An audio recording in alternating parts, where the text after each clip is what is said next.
Hey everyone. Waiting for the stream to start on YouTube so I can turn my volume off.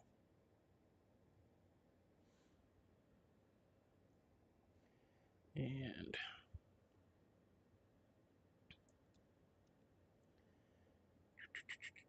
come on. Come on. I know it's there. Hey everyone.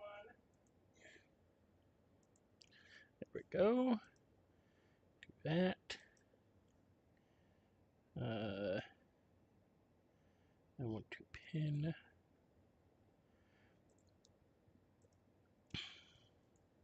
this.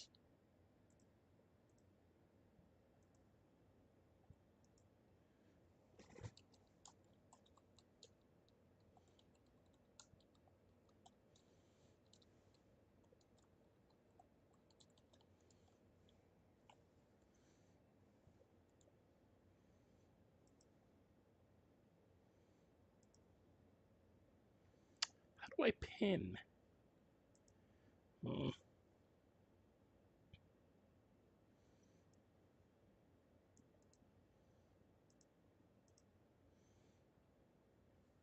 Oh well, don't matter. I'm just going to do it this way anyway.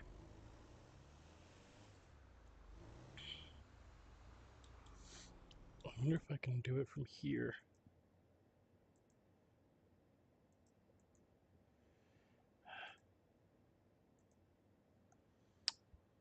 Some fretting.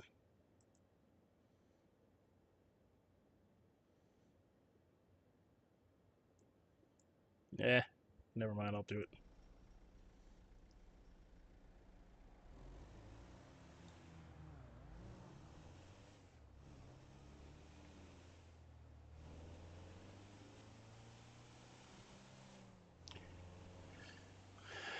Oh, and I completely forgot to turn on my live feed.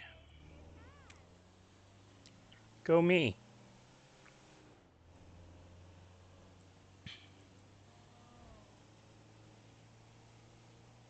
So, we're going to be doing some planting and panning today. Got about 4 hours and 10 minutes. I think I've got time.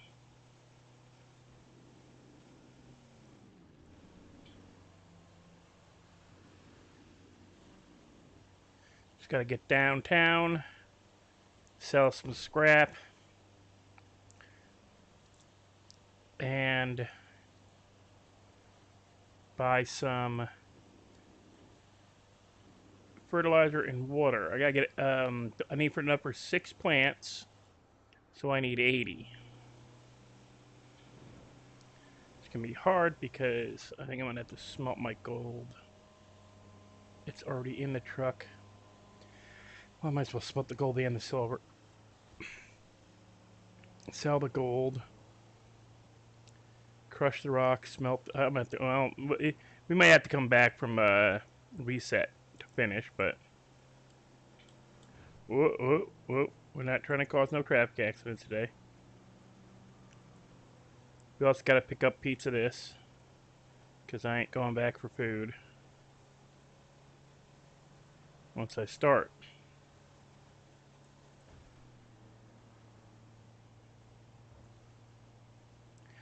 Hey, battery! What you doing up this late?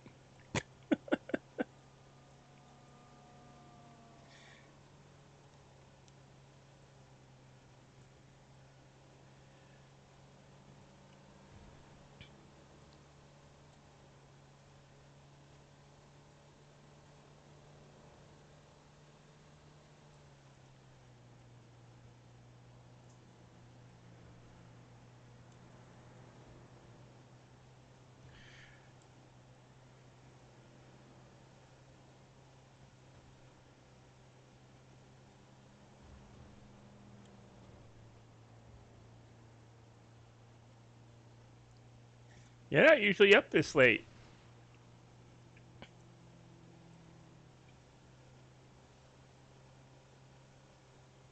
At least not since the start of E3. I mean, back in the day, God, you, Hitman Mike, and Jonathan were usually the only ones on server.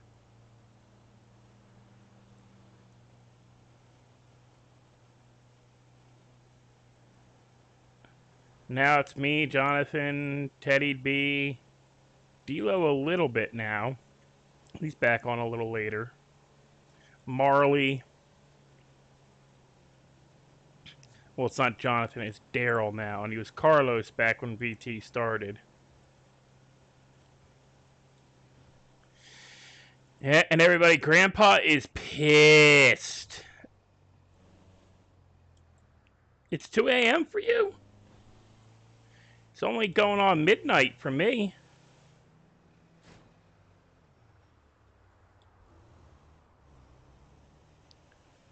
But Grandpa is pissed at Daryl because Daryl can't follow basic logic. You know, they know who he is.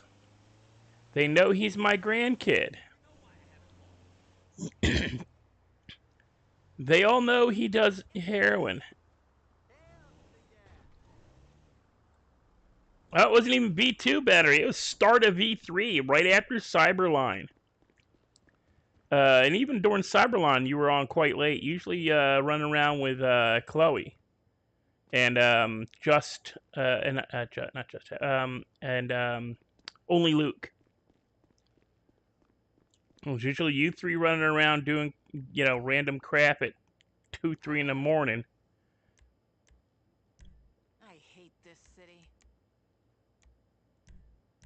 Here. Well, gotta be snarky about it, lady. Jesus. Hair. Crap! I just want my $1,000. The battery. We got a book out again. I published a book last July. Actually, I launched it pre-order June 1st. And it went live July 1st. And this year, I'm putting out a different book than the original series I was doing. It's a book I've been working on, a series I've been working on for over, oh my crap, almost how old is that book? When did I start writing that damn thing? 2009. I started writing this book, and I'm I'm pretty far along into it, but the problem came up that, you know, I had all kinds of psychological issues and depression and breakups and weird shit just happening and moving across country, then having to work full time. And people ask me, "Oh, this book," like I let them read it, and they're like, "This is great. You should, you know, why aren't you published?" Well, you know, that's because I have no money and no way to get it published. You know, and now there's a lot easier ways to publish, so I've just decided to pull the trigger on it. Said F it, pulled the trigger on publishing it, and yeah, I put the pre-order system up today. You can pre-order it. The description is in my. Oh, it's a bad idea. The pre-order link is in my description, and once I've not gotten myself killed, I'll put it out again in the Discord. I'm going to do this periodically. It is a period piece. It's written like you can't tell. I have a fascination with the 1920s and 30s. Yeah, especially the gangster eras. And it's a 1930s supernatural detective series. Hey, Christopher. It's a supernatural detective series.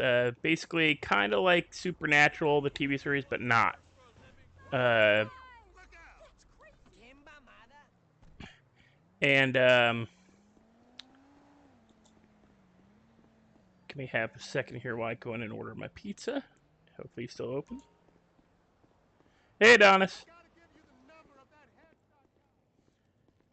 Hello. Hello. What can I get for you? Could I get one marinara pizza, please? Yep. Let me cash your card. Card.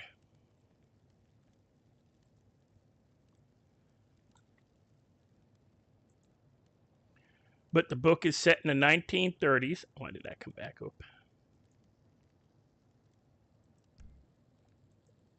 All right, give me just a moment. I'll get that ready.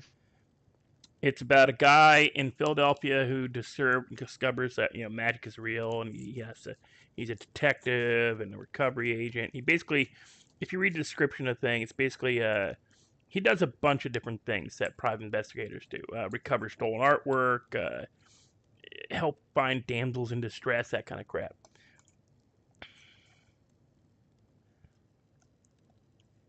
And crap, I may not be able to actually carry this pizza.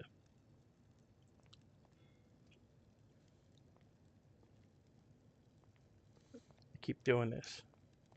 I order food, my pocket's full.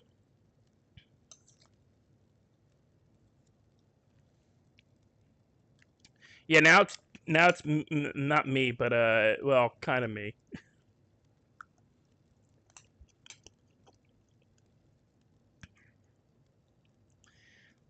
And I apologize for any eating noises. I'll be right back. I gotta make sure I got enough room in my pockets. I gotta take a pound off or two in my car. Okay, I'll get it ready. Hey, Teddy. The link is working now, Teddy. I did fix it. If you're wondering what I'm talking about, I'm just gonna keep putting this up all throughout the stream. Pre-order my new book. It is essentially it is technically the first part of my new book because it is missing. There's a few hundred more pages involved to this book. This is the first part of a 4-part book. Okay, so when I first started deciding to write this book, we were bitching about stuff like Dresden Files, which is one book per thing, and it only deals with one case. There it is in the box there for. Oh, I could have carried it.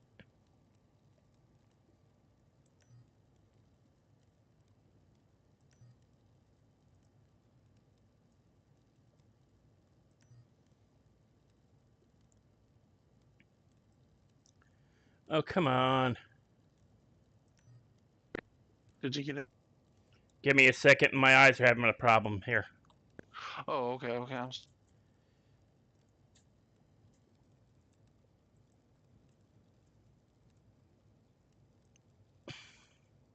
Yeah, apparently it didn't like me trying to pick up 40 of them. Yeah. Yeah, thank you. You have a good one. You too. You get up. So yeah, the book is set in the 1930s. It's about a detective who runs around Philadelphia and stops the theft of or recovers items of supernatural content. Now, what's fun about this is that I decided to write this book back when Dresden Files was a big thing. Like, the Sci-Fi Channel had gotten their own series of it. There was a whole bunch going on with like Supernatural coming out, and then they had was it USA had the thing about the girl who was a succubus or half succubus, something or other. Fucking locals. But all these books were written as single case books. And the cases were good, and they covered the entire book, but there was a lot of filler to me, like unnecessary filler, like somebody spending a lot of time worrying about something that was kind of unnecessary to worry about. So I bitched about it to friends. I guess why they write like this. I mean, yeah, I get it. It's good. It's it means more, but you lose like the way they were written.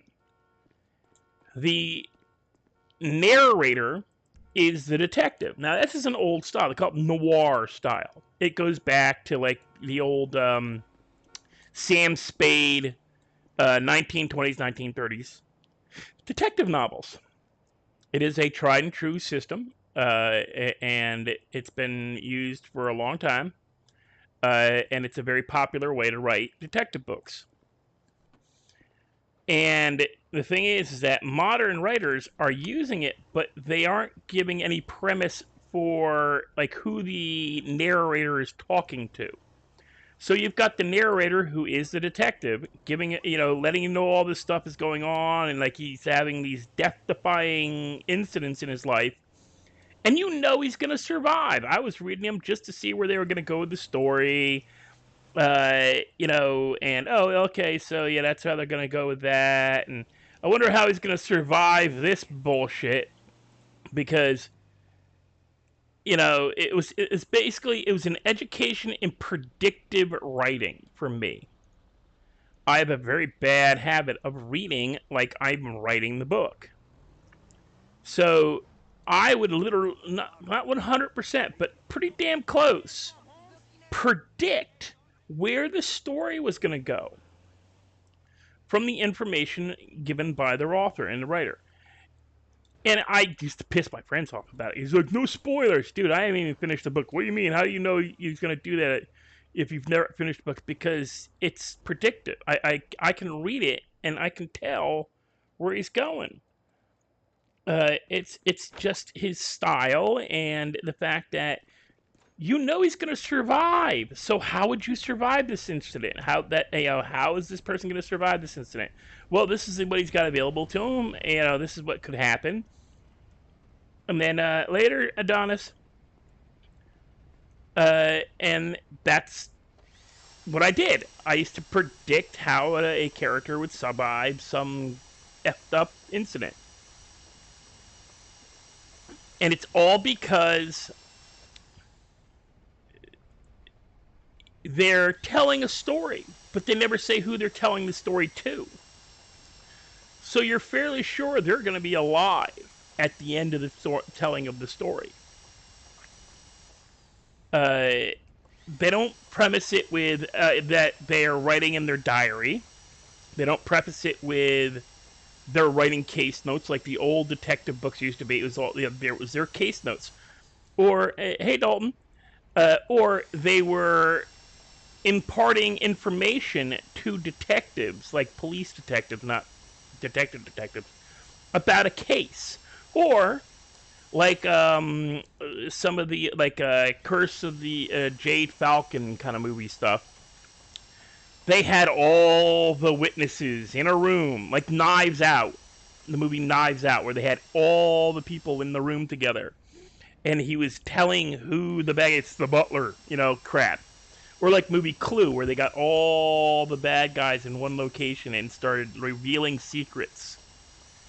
Then that's how they got from point A to point B to point C to finish. My book is written kind of weird.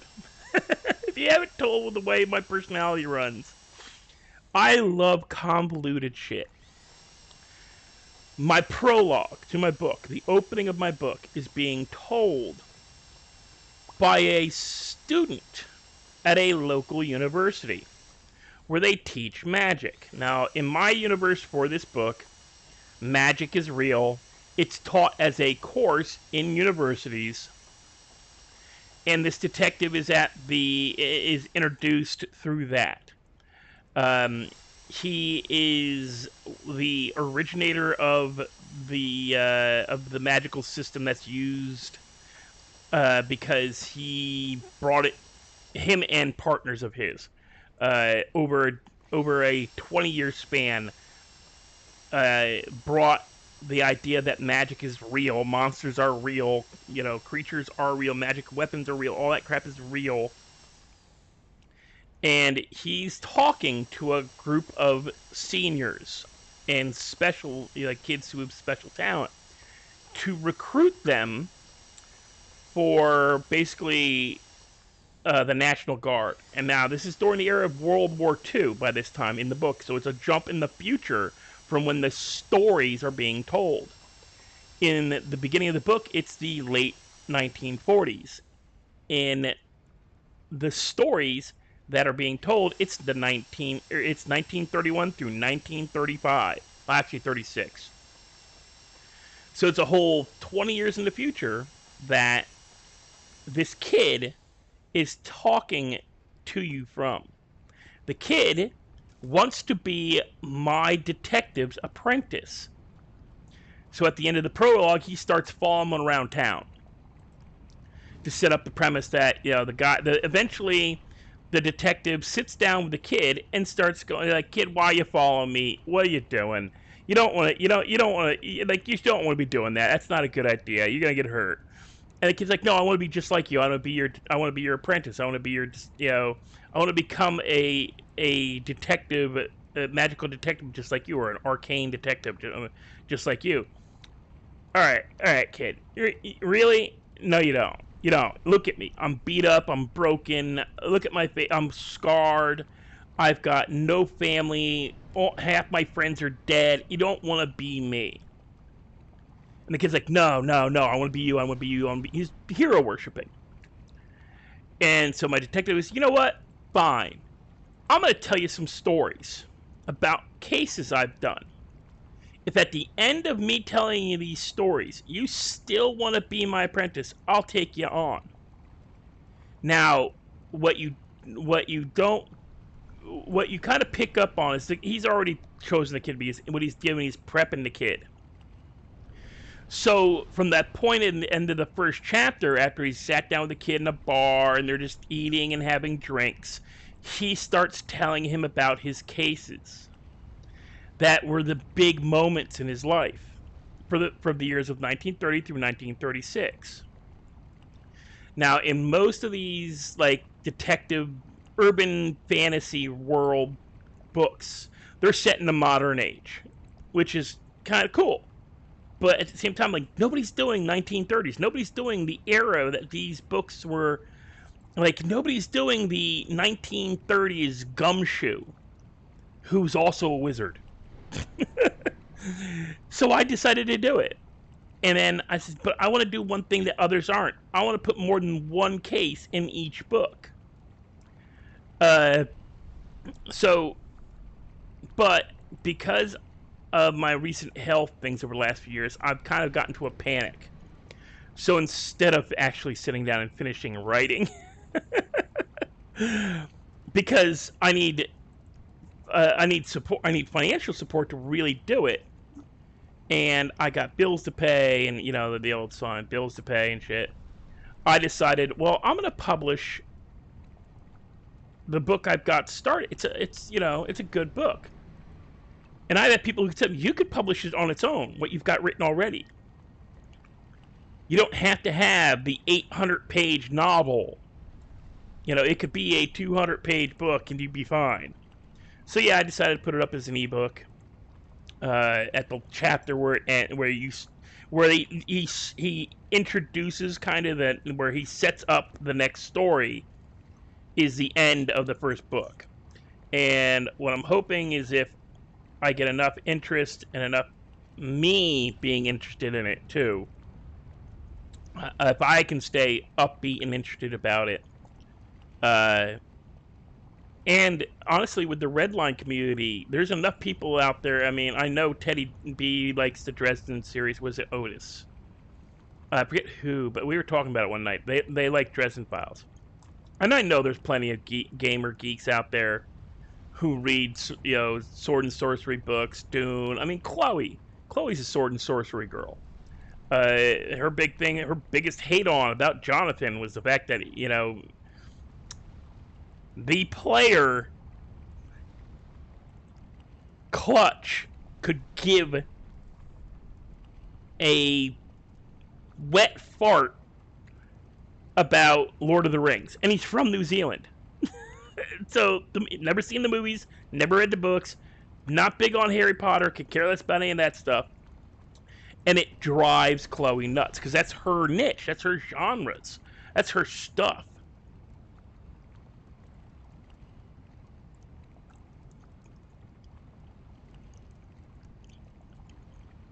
Well, Teddy, I started this book in 2009.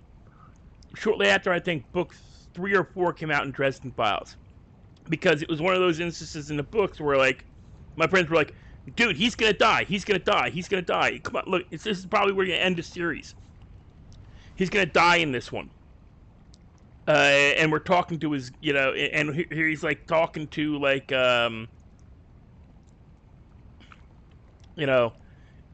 it's, this, that, or the other thing. I'm like, dude, no, he's not going to die. You know he's not going to die. Because, like, he's talking to somebody. And it's not he's talking to some ghost or he's talking to pearly gates because he don't believe in God. And if you remember this stuff about Never Never in the Dresden Files universe, Never Never is where the afterlives are. Where you go when you die.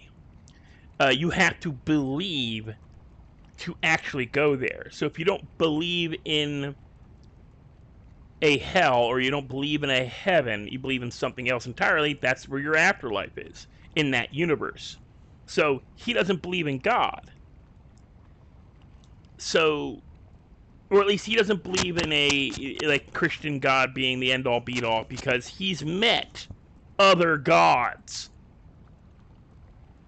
He's met other gods, little g, not big G.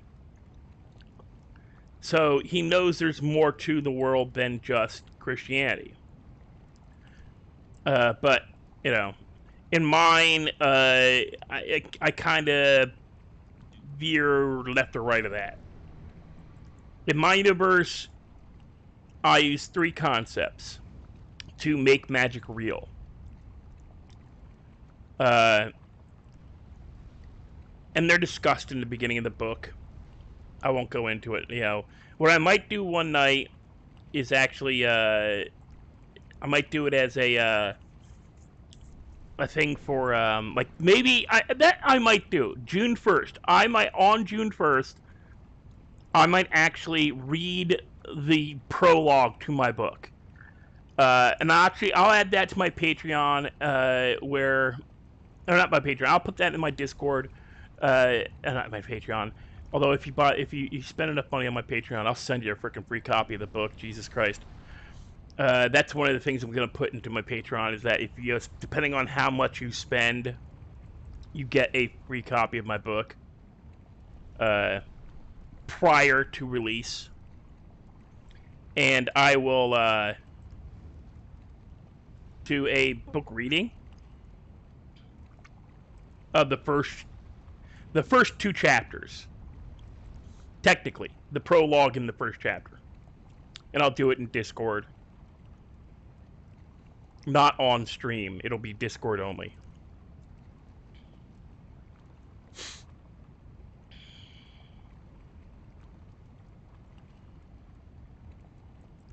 But tonight we're doing panning because Mr. Frapples wants silver. Everybody wants silver and iron.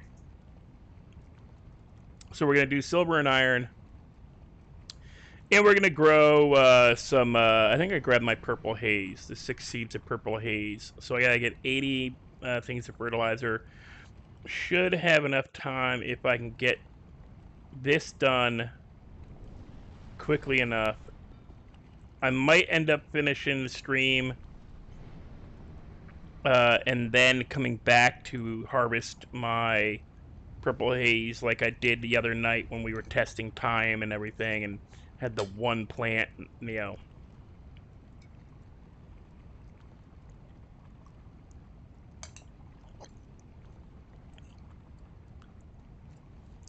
I just came back and grabbed it and then flew back out.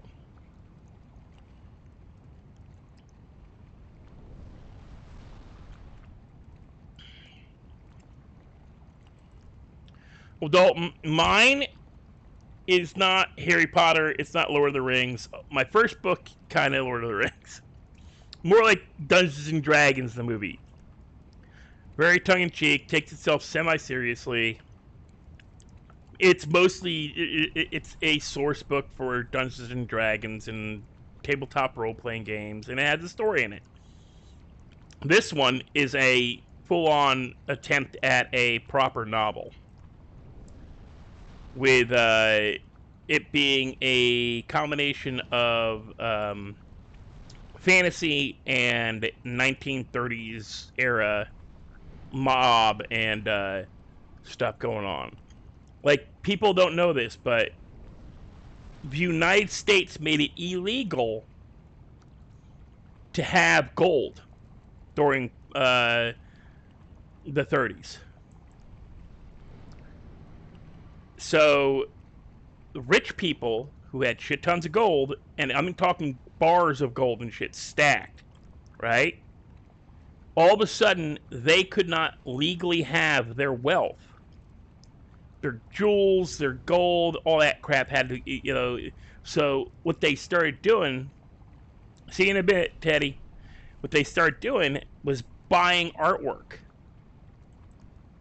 They bought artwork. They created the whole concept of not liquid wealth, but like, you know how Jonathan always talks about, I have this much money just in my locker, and it's what he could sell potentially his heroin for. I do the same thing with my weed. Well, the rich were doing that in the 30s because they were told by the United States government, you can't have gold anymore. We're going to come into your house. And Obama tried to do this too.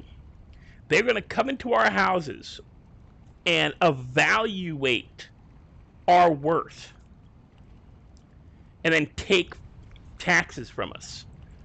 So a person like me who spends all my money on collectibles and stuff that's worth money, my TVs, my computer, all my collectibles, my paint stuff, my miniatures, my swords, would actually be worth, would make me technically middle class. But I've been collecting this shit for years.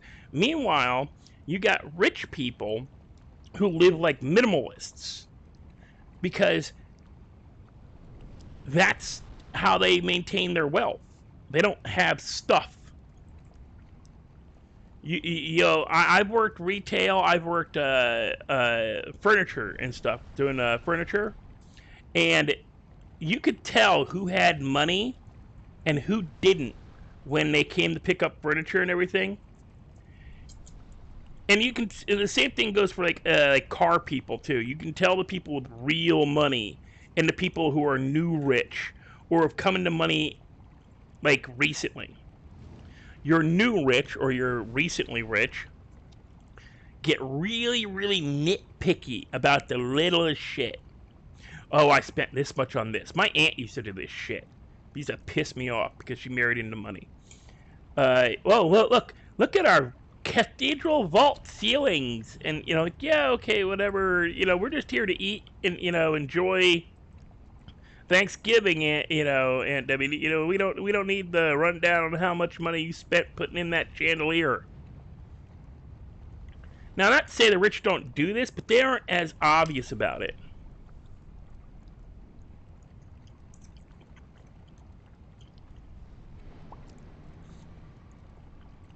And when I used to do furniture for Ashley Furniture, I was a guy in the back to help load trucks and everything. You'd have people come in who are obviously not moneyed, who are spending their income tax bonus for the year, their income tax return for the year, buying and they're going over that piece of furniture with a fine-tooth comb, making for every nick and scratch, trying to get money off, trying to get whatever they can. And it's, I won't say pathetic, but it's they know the worth of their purchase, what money they put out, so they're really persnickety about like what is going on. Like, Me, as long as it's functional, as long as it ain't broken, I'm good. But that's because I just don't care about stuff. Now, you fuck with my books, you fuck with my bicycles, or anything like that. Oh no, then I'm up your ass. I mean, even my computer stuff. But piece of furniture, is it broken? No. Okay. What's that? Oh, that's the Linux there. Ah, whatever. Where will it be on the when I put it in the apartment? Oh, it'll be here. Pfft, I don't care. You know, it's just personality. It's a like all my furniture is made by me. The only thing I that's not like the only piece of furniture that I bought are bookshelves, a reclining chair, and my bed. And I bought the bed frame. I didn't buy a bed. I bought a bed frame. I care about, you know, the things I put on the shelves. And everything else I built myself. I made my table. I made my desk. Because that's how my dad was. You know, he'd make it before he'd buy it.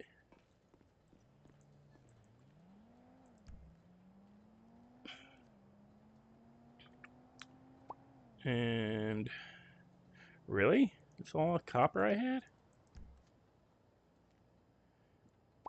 So this is what bugs me. I got 5 pieces of iron out of I don't know how many hours panning the other night. Just not worth it. I mean, for the silver, it's the only way to really get it, but for iron, okay, I gotta get a smoke on the water.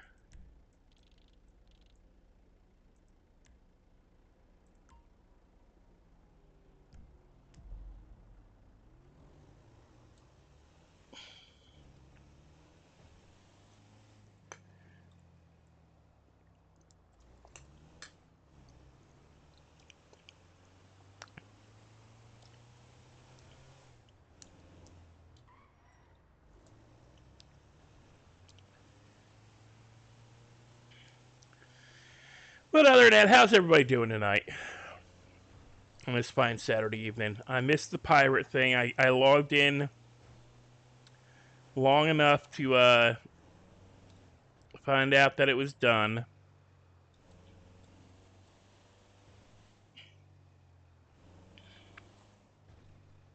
Why did I didn't need to come down off the freeway. I hate that it makes you come down off the freeway. It's stupid. You don't need to come down off the freeway.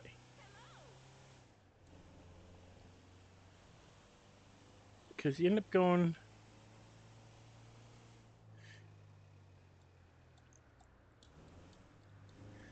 Yeah, not bad. Spent most of the day dealing with thunderstorms. Finally was able to get on, and it was after the pirate thing. So I was hoping, since I'm stuck at home, I'll try to do the pirate thing, and that didn't happen because by the time I was able to log on, it was right after they finished.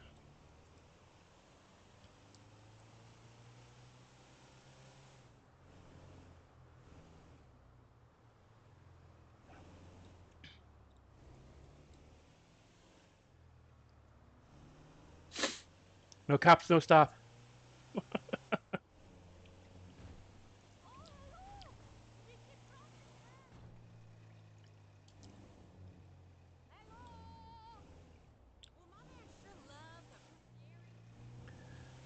Oh yeah, and after last night, we're probably going to be killing Daryl. Daryl pissed off Grandpa because he didn't need to do the way he did it. He could have just sat down with him, but no, he had to be an asshole and overreact. So now Grandpa's probably going to kill him. But not permanently. Like, he'll do something and then like get him to the hospital. But it'll be very, very educational to Daryl to not do shit like that to Grandpa. Or if he's gonna do shit, he better go through with it. Because Grandpa is not the one to be fucked with. It all stems from Daryl being a bit of a dumbass. He overreacted to the fact that people know he makes heroin and sells it. Except the fact that he fucking sells it to people. He's not a street level seller. He sells bulk. So yeah, people are going to know who he is. He sells to Chris Williams, who's the green now, or whatever the gang with the green shirts, who works with other people who know from previous interactions with Daryl that he makes and sells heroin.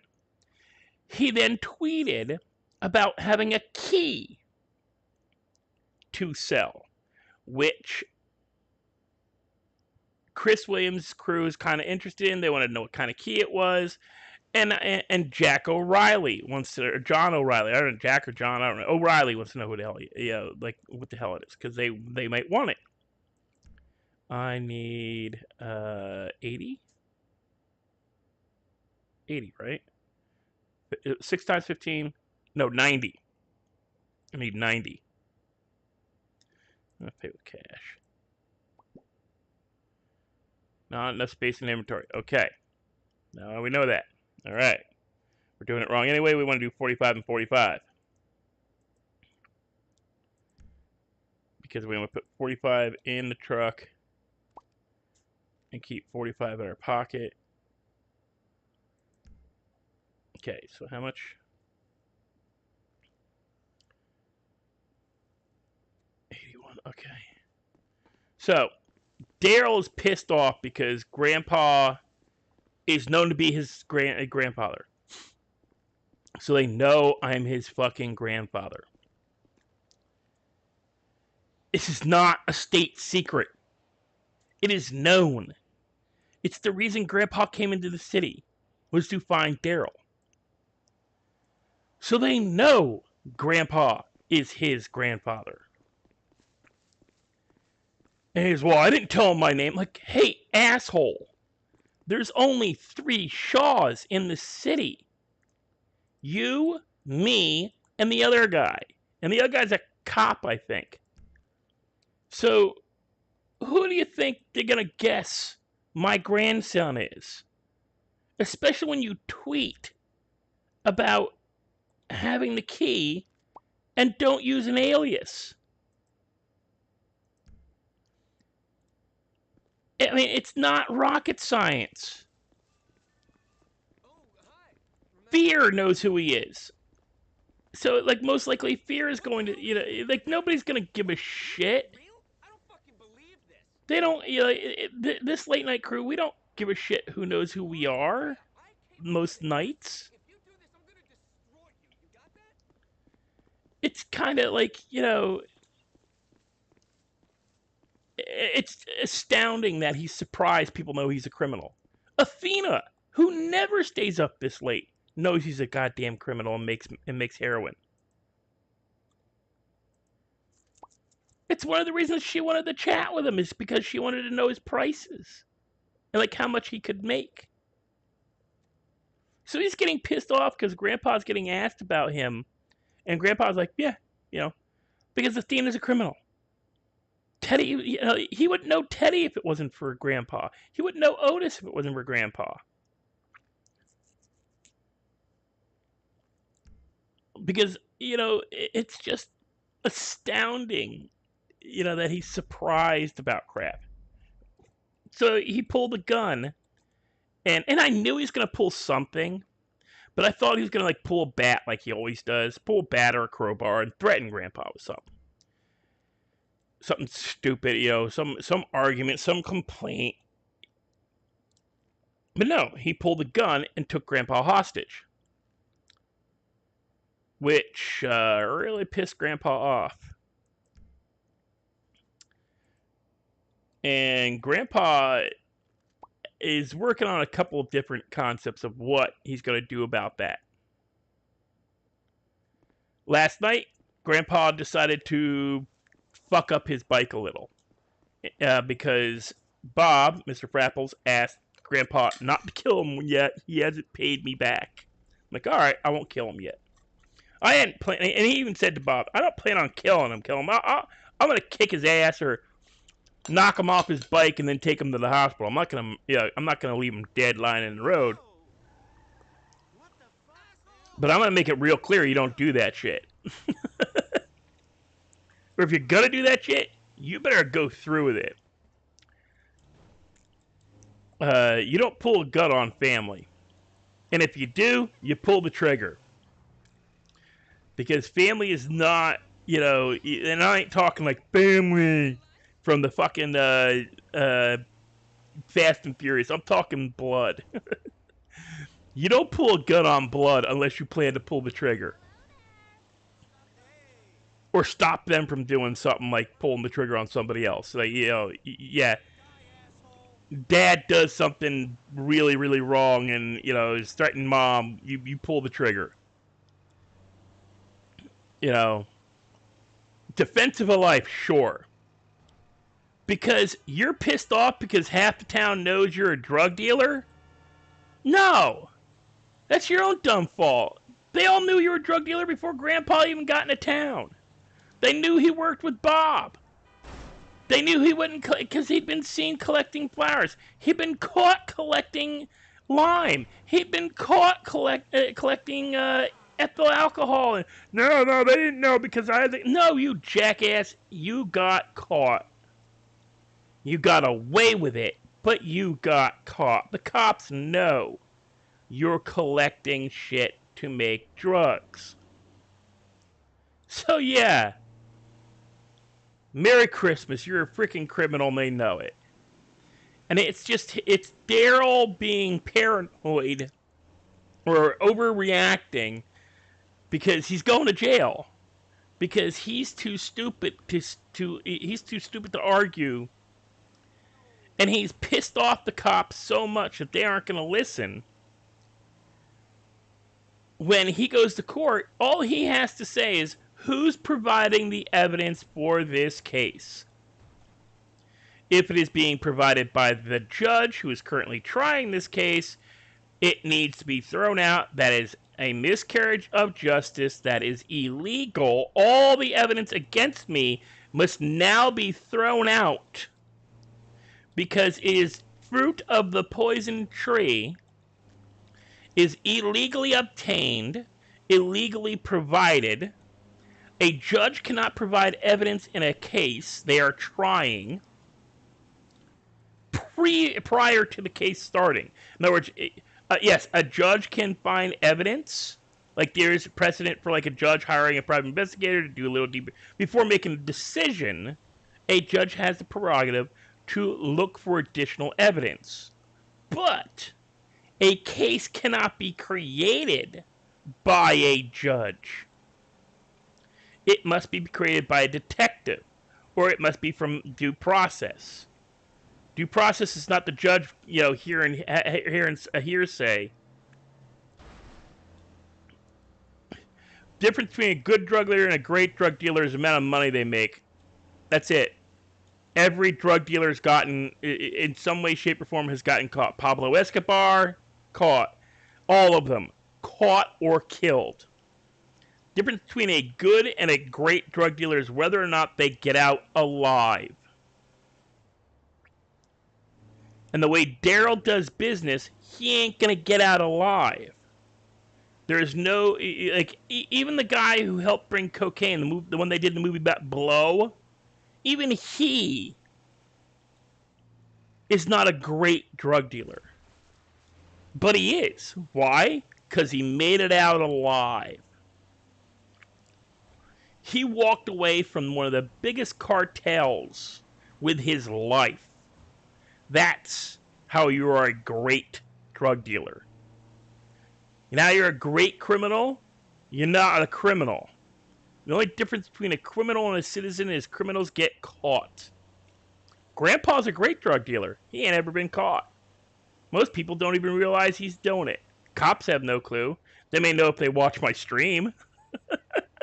They may know if they have an alt character and they talk to Grandpa and he talks about, growing tomatoes. And he uses the euphemism for growing weed. But, where the hell am I going? Damn it. I wanted to... Yeah. I gotta pay attention to what I'm doing. I'm chatting away and I wanted to go up to my panning site. Now I wasted time.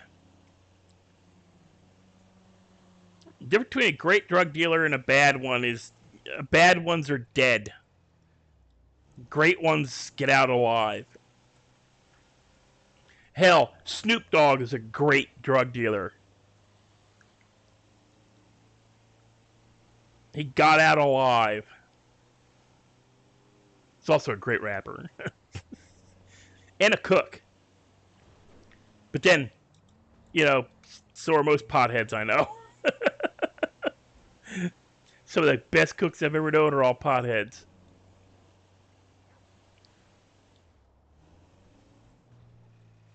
But, yeah, no, Daryl, overly paranoid, assumes, the worst on everything, and is more than likely taking bad advice. Whether that's advice from inside his head, or advice from somebody who he randomly talks to, and throws out a random scenario. ASB. Dude, you should really check and see how much you have before you gamble all. That's how Daryl lost all his points. He went and just did gamble all and lost everything. It was hilarious. And I challenge everybody to start earning points in gambling. Push Clutch off my leaderboard.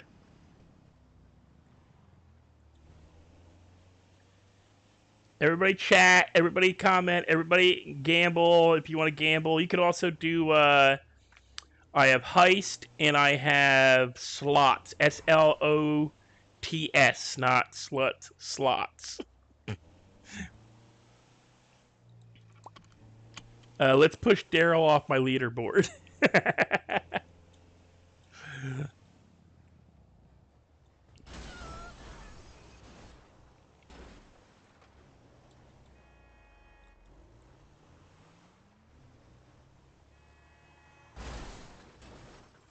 Come on, what are you doing, people?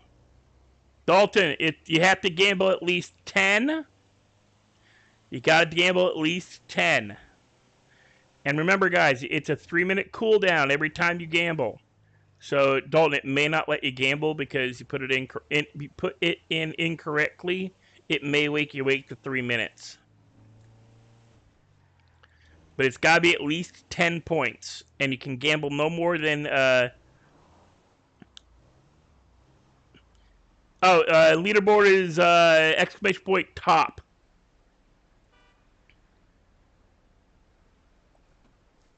Not leaderboard. Yes.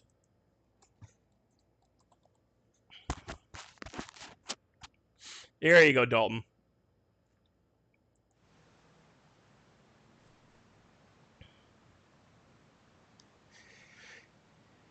So yeah, we gotta get we gotta push Daryl off Clutch. Where's Clutch on there?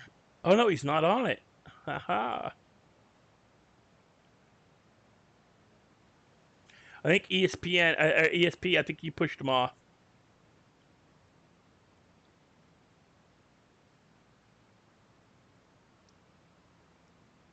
Okay, so I need to move those there. And then we come over here.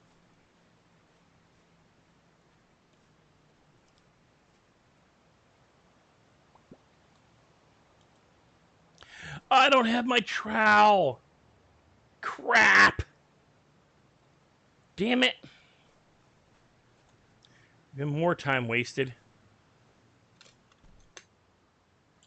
I knew I forgot something.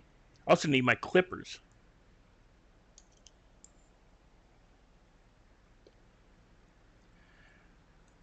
Yep, we're gonna have to come back during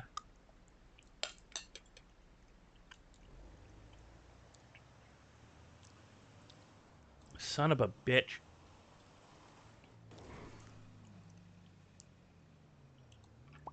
This is what happens when you try to do 8 things at once.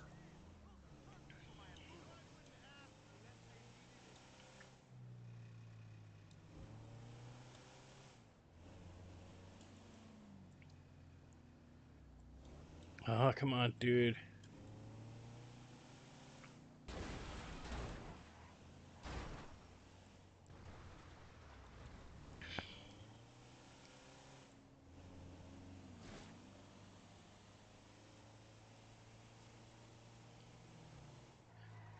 Neck itches, neck itches. Ah!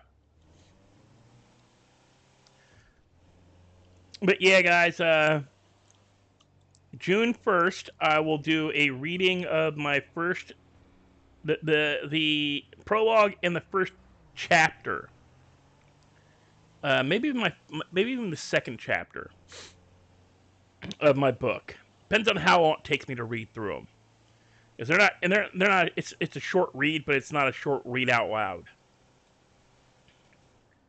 Uh, and I might even do a reading from my original book, the book I put out first. Just pick a random chapter and read it.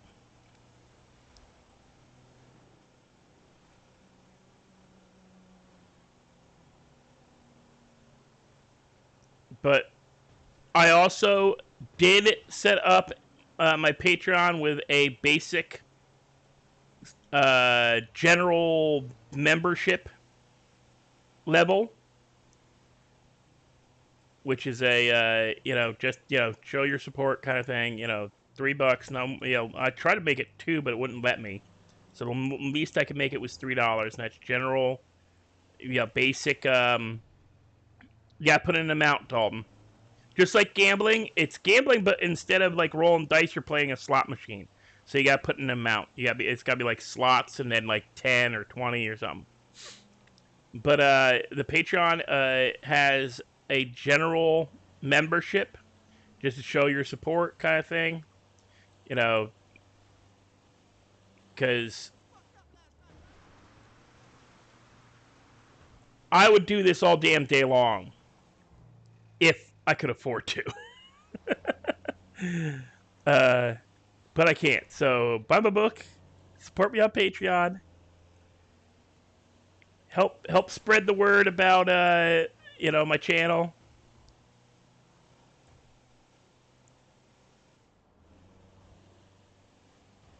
Oh, you lost 15 points. Uh-oh. That's the only problem. It's more random slots. I really wish it would show the what do you call them? The emotes, but apparently it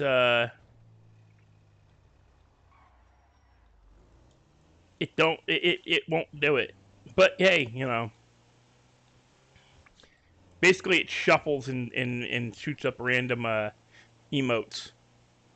And if you get 3 of kind, you win.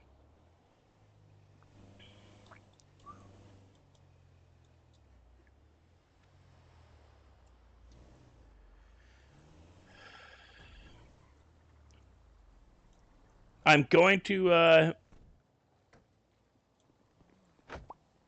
eventually put into my Patreon. I'll put a level where you spend enough. I'll send you a copy of the book. Probably put $5 level. If you do the $5 level I'll do it like for 3 months. I'll send you a copy of the ebook. It's actually well, no, it would be $5 for 2 months, because that would be about the cost of. And I need a trowel and the clippers. Yeah, And I can move these over, make a little bit of space.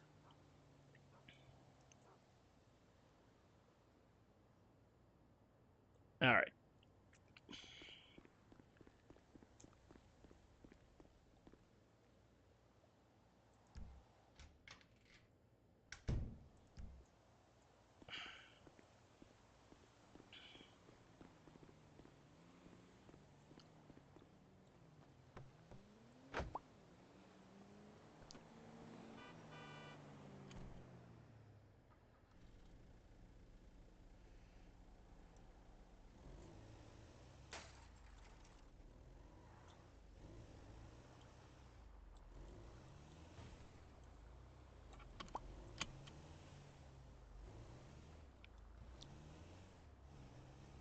Ah, damn it, where'd he go? I was going to ask him if he wanted to buy my van. I was going to offer to sell him the Yuga for 12. Okay.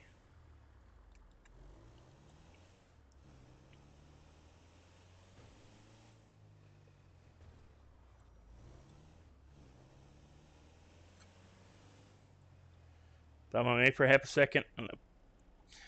I'm cutting up food. I'm trying to eat and play and talk all at the same time. I'm pulling an elite.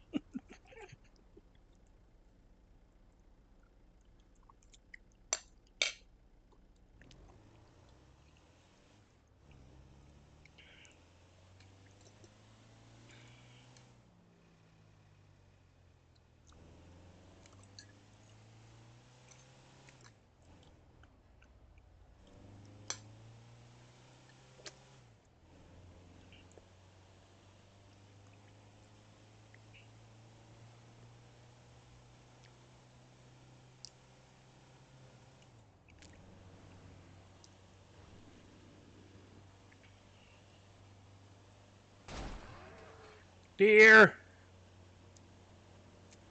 This one didn't make me flip up in the air, though.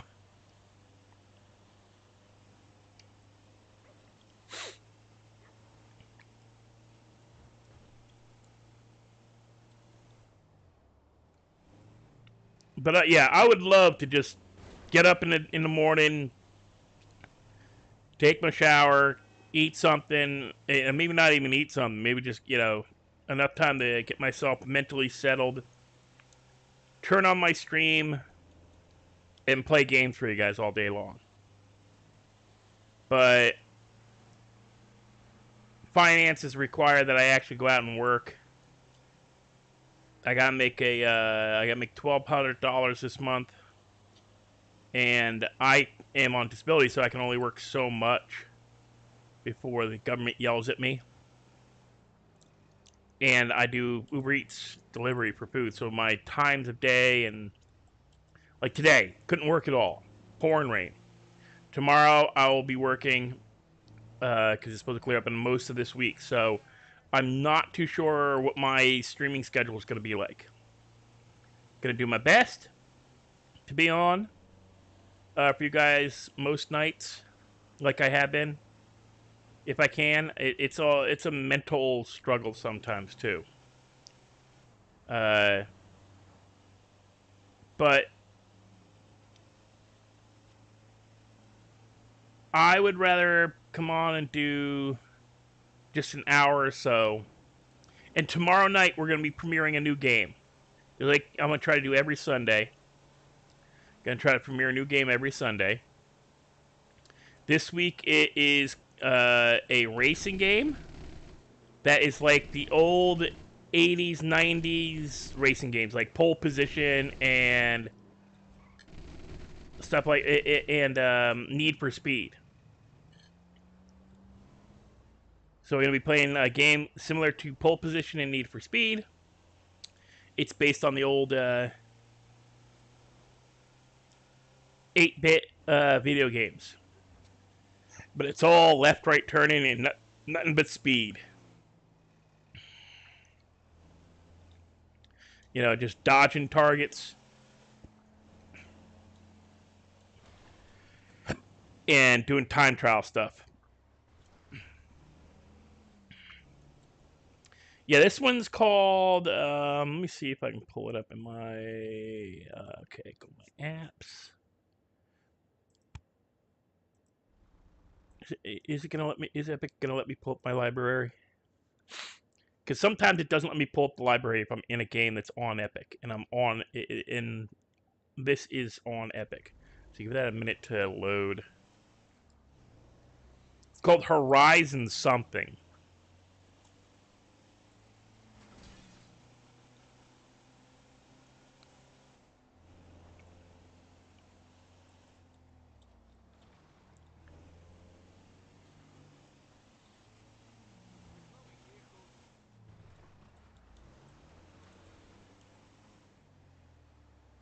Okay, let's try this again. We don't kill Mr. Bunny Rabbit. Okay, what time is it? Yeah, we're gonna be coming back from So we're gonna stay with this until the server flips over, but we're gonna have to come back because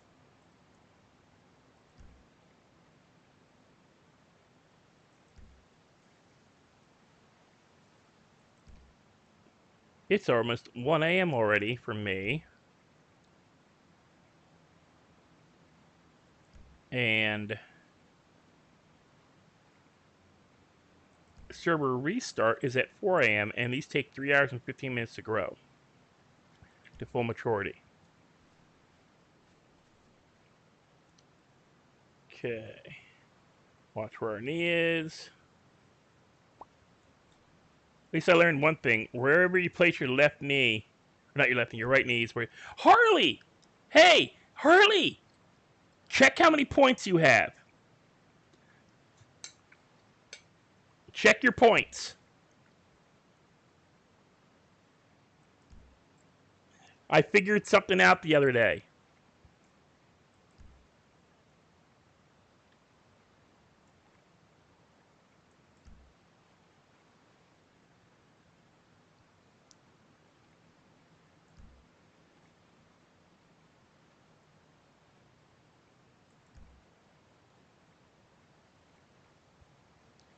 Harley, you can't gamble if you don't have at least 10 points. That's why you couldn't gamble that night.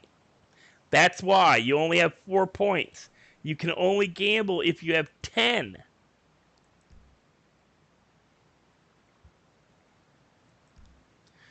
So you gotta like participate in chat and hang with the chat for hang this and watch the show essentially.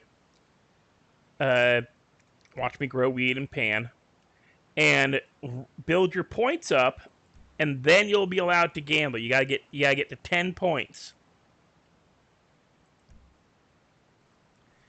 But that's why you couldn't gamble that night. It's not because it didn't like you. Well, it is partly because it's set for a minimum of 10 points. I set it to default, which is 10 to gamble and 10,000 max, because Courtney, Daryl, well, Clutch, Lowcat, who plays Daryl, Mikey, and a couple others were just going bananas and would not, and were just gambling everything they had time and time again. So I reset it to default. So I unintentionally, I think, broke it when I lowered the minimum bet to 1, uh, because nobody was losing. So now we've got people with like ridiculous amounts, like Courtney and Mikey and Dalton and me. But I am now number 1.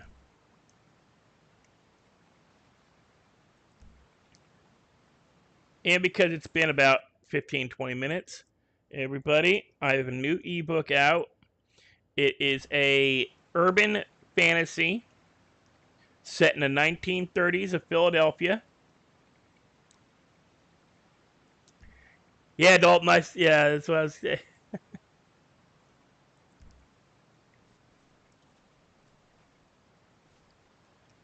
Pre-order is set, the release date is set for June 1st. I'm gonna be kind of doing what Elite gave me a good idea. At least his, I'm following Elite's footsteps with his, like he did his plushie. I'm doing my book. I'm just pushing my book. I'm gonna do as many days in a row as I can streaming. And on the 1st of June, in my Discord, I will do a reading of my book. Not the whole book, like the first chapter. We'll see how long it takes me to get. If I can, we'll do it for like an hour. If in 1 hour I can read the first, the prologue and the first chapter, I'll keep going. If people have questions, and I'll give it where I'll read. I'll ask that everybody let me hold questions until I'm done reading, and we'll do a little bit of a question and answer, and then we'll go from there. And excuse me a sec while I mute so I can gobble down my dinner.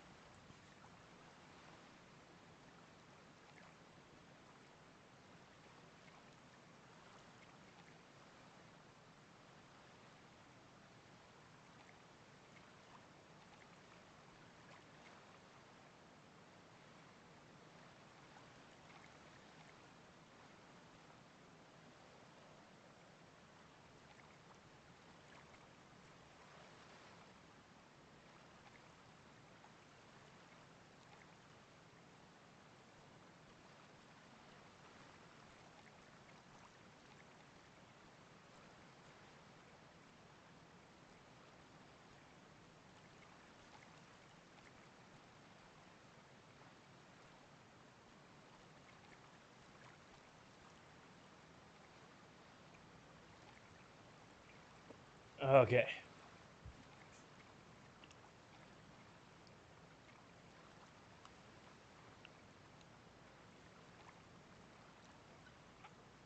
So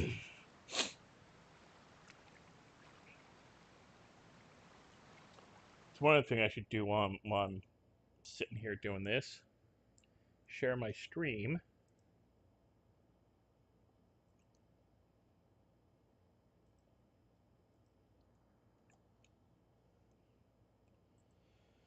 Uh, ba, ba, ba, ba.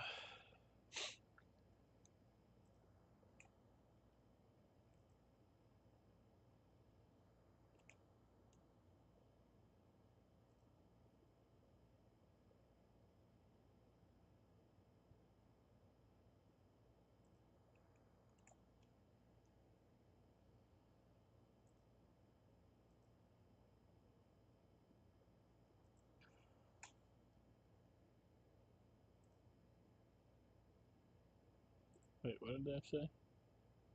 Oh, okay.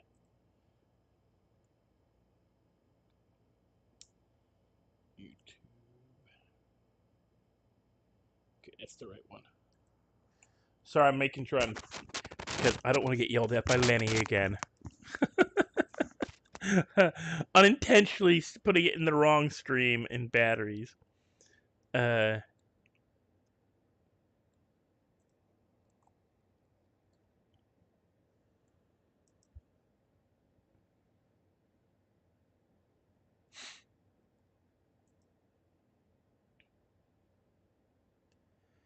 okay.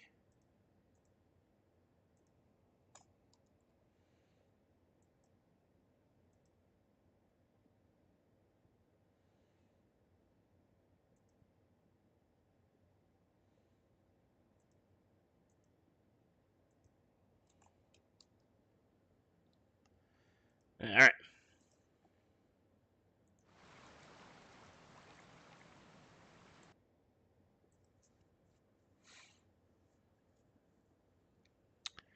And I gotta give Harley a roll.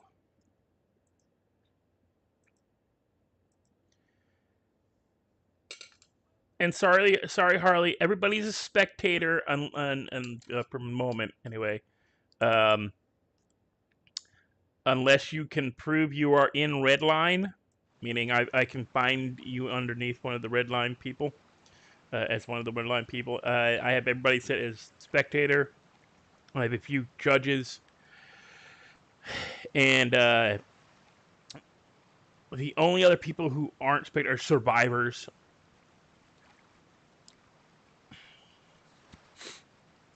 And of course, survivors are people who are in Redline and, friends of mine from years.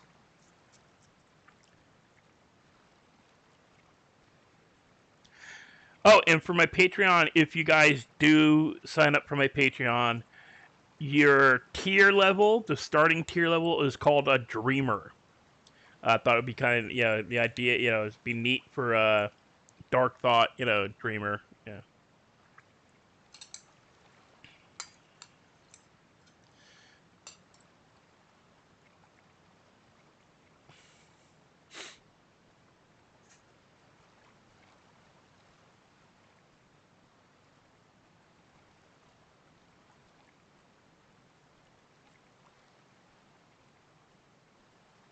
Oh, Harley. Spectator is what I call members of my Discord. That's your role in Discord, is a spectator. Because people who are survivors are red light players and friends of mine that that also play on my Arc server, which I really got to pay the bill for.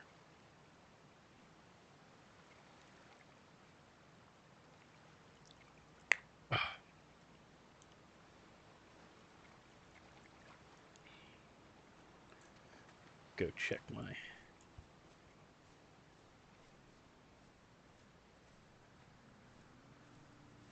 Oh, that's the worst part. Okay, I know they're here. Okay, there.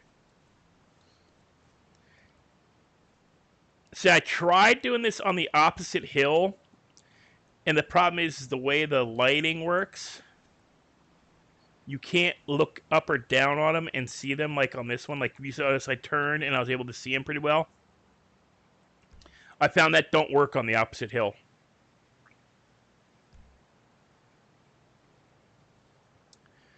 Dalton.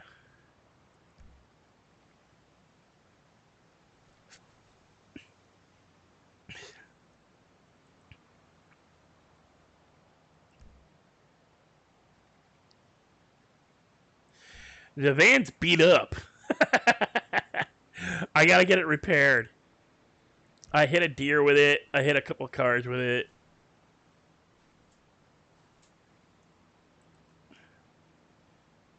Oh, and Harley, you haven't seen the new ride yet. I got the Roosevelt.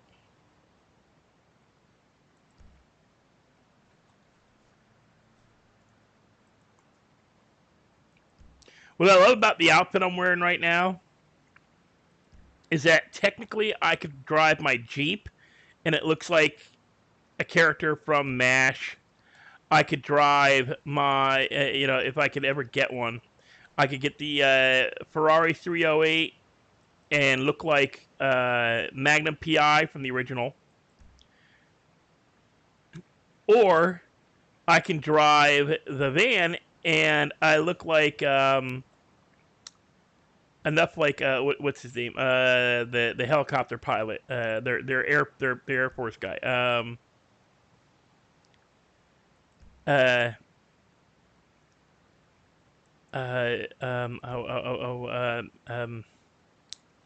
my brain keeps going Maverick, not Maverick 8. It was A-Team Air Force. That's gonna bug the crap out of me now.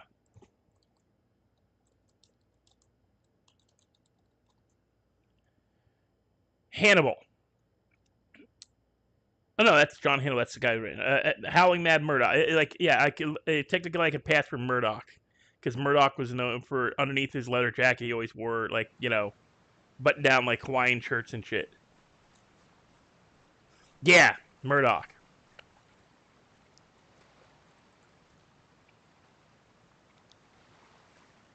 Love that character. Although a face was also a favorite of mine.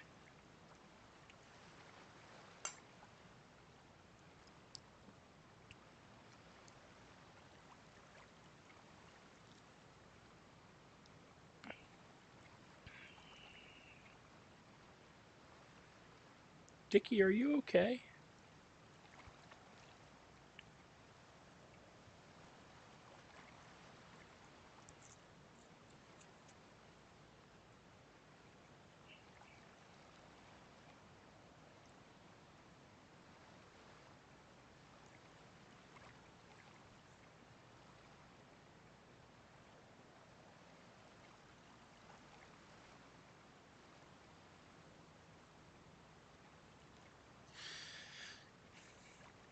And yes, guys, I have contemplated a doggy cam, but no. Uh, Mostly, like Elite said, my animal spends way too much time licking their crotch. Later, Christopher.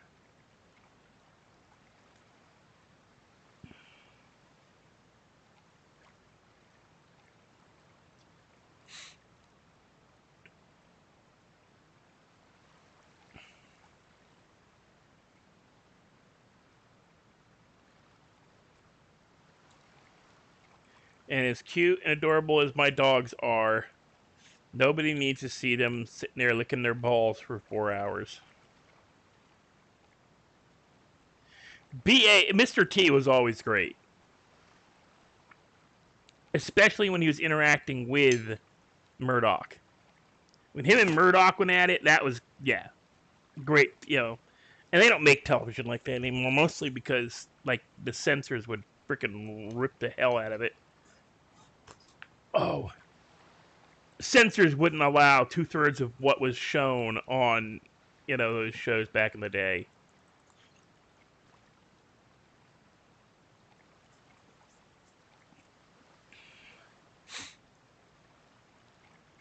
I mean, heck, there's shows that were on TV 10 years ago that wouldn't be allowed to be aired today.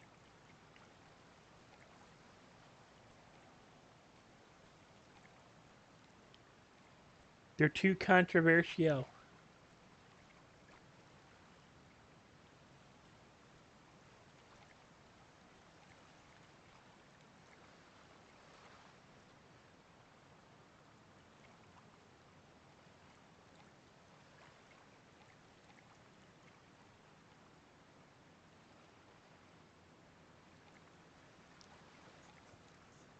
Well, I'm just an old fart, Harley. Also, I grew up in like the 80s, so Saturday afternoons and all during the summer, nothing but reruns.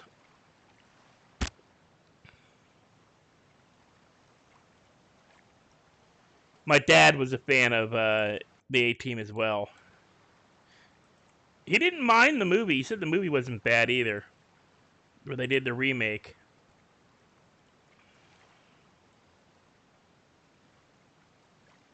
No, they think it's that movie. They recognize the van though. That's the thing.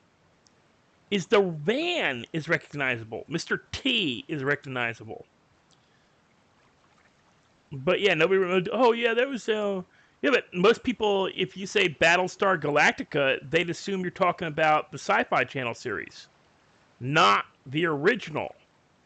And I like the original. The original was better. The original had motorcycles.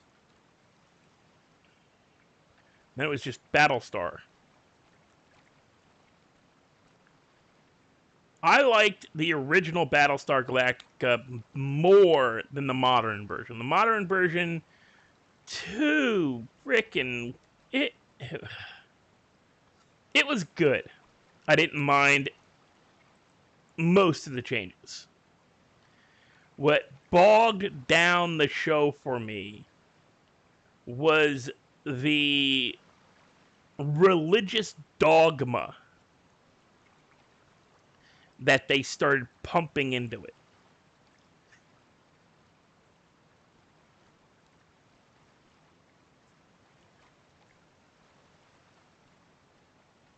Well, that's cool.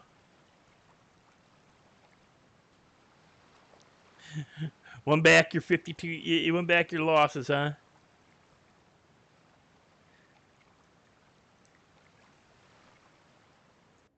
See, this will make you annoyed.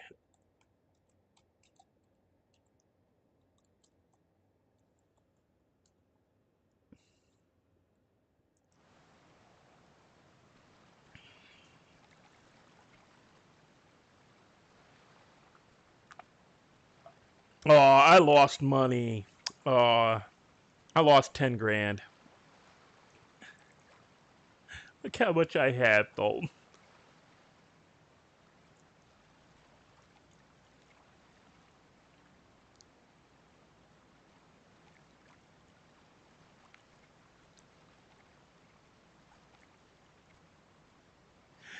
Harley, you almost have enough to gamble.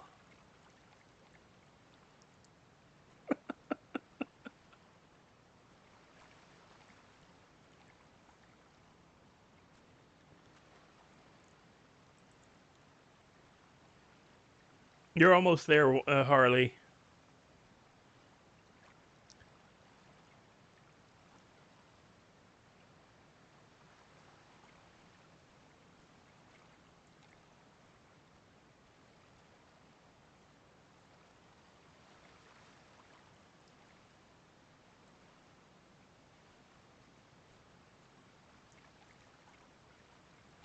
Hey, Christopher.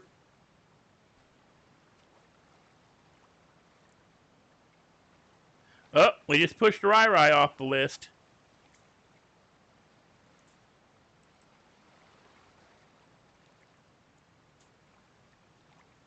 No, we didn't.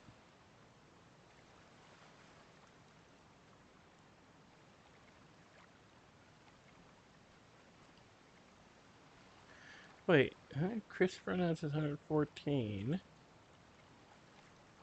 So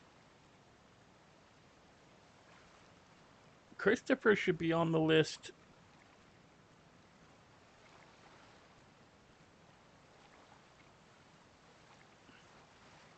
See, Christopher should be on the list between Jordan and Teddy. Didn't register it properly, it appears. Dickie, you coming back up? You either come up or you stay down. There you go. And now we pushed Rai Rai off the list. That's bad. You know, Christopher, you're gonna have to go apologize to Rai Rai now.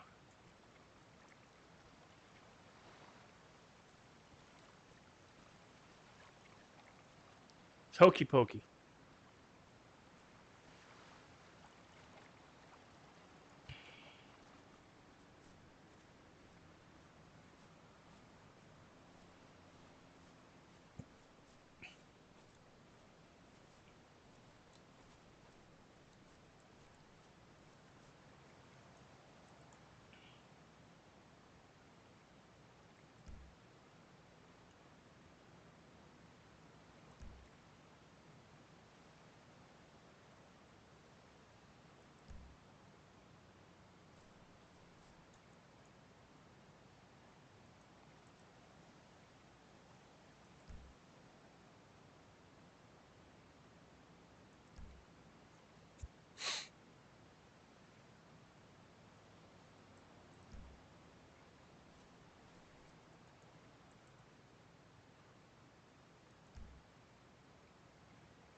I should really go on radio.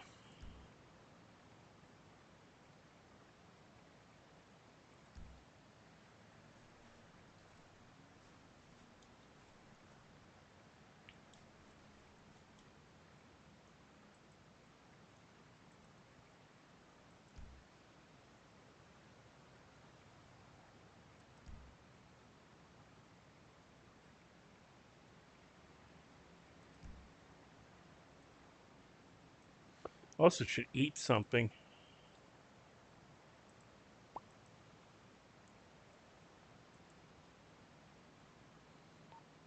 Anybody on radio?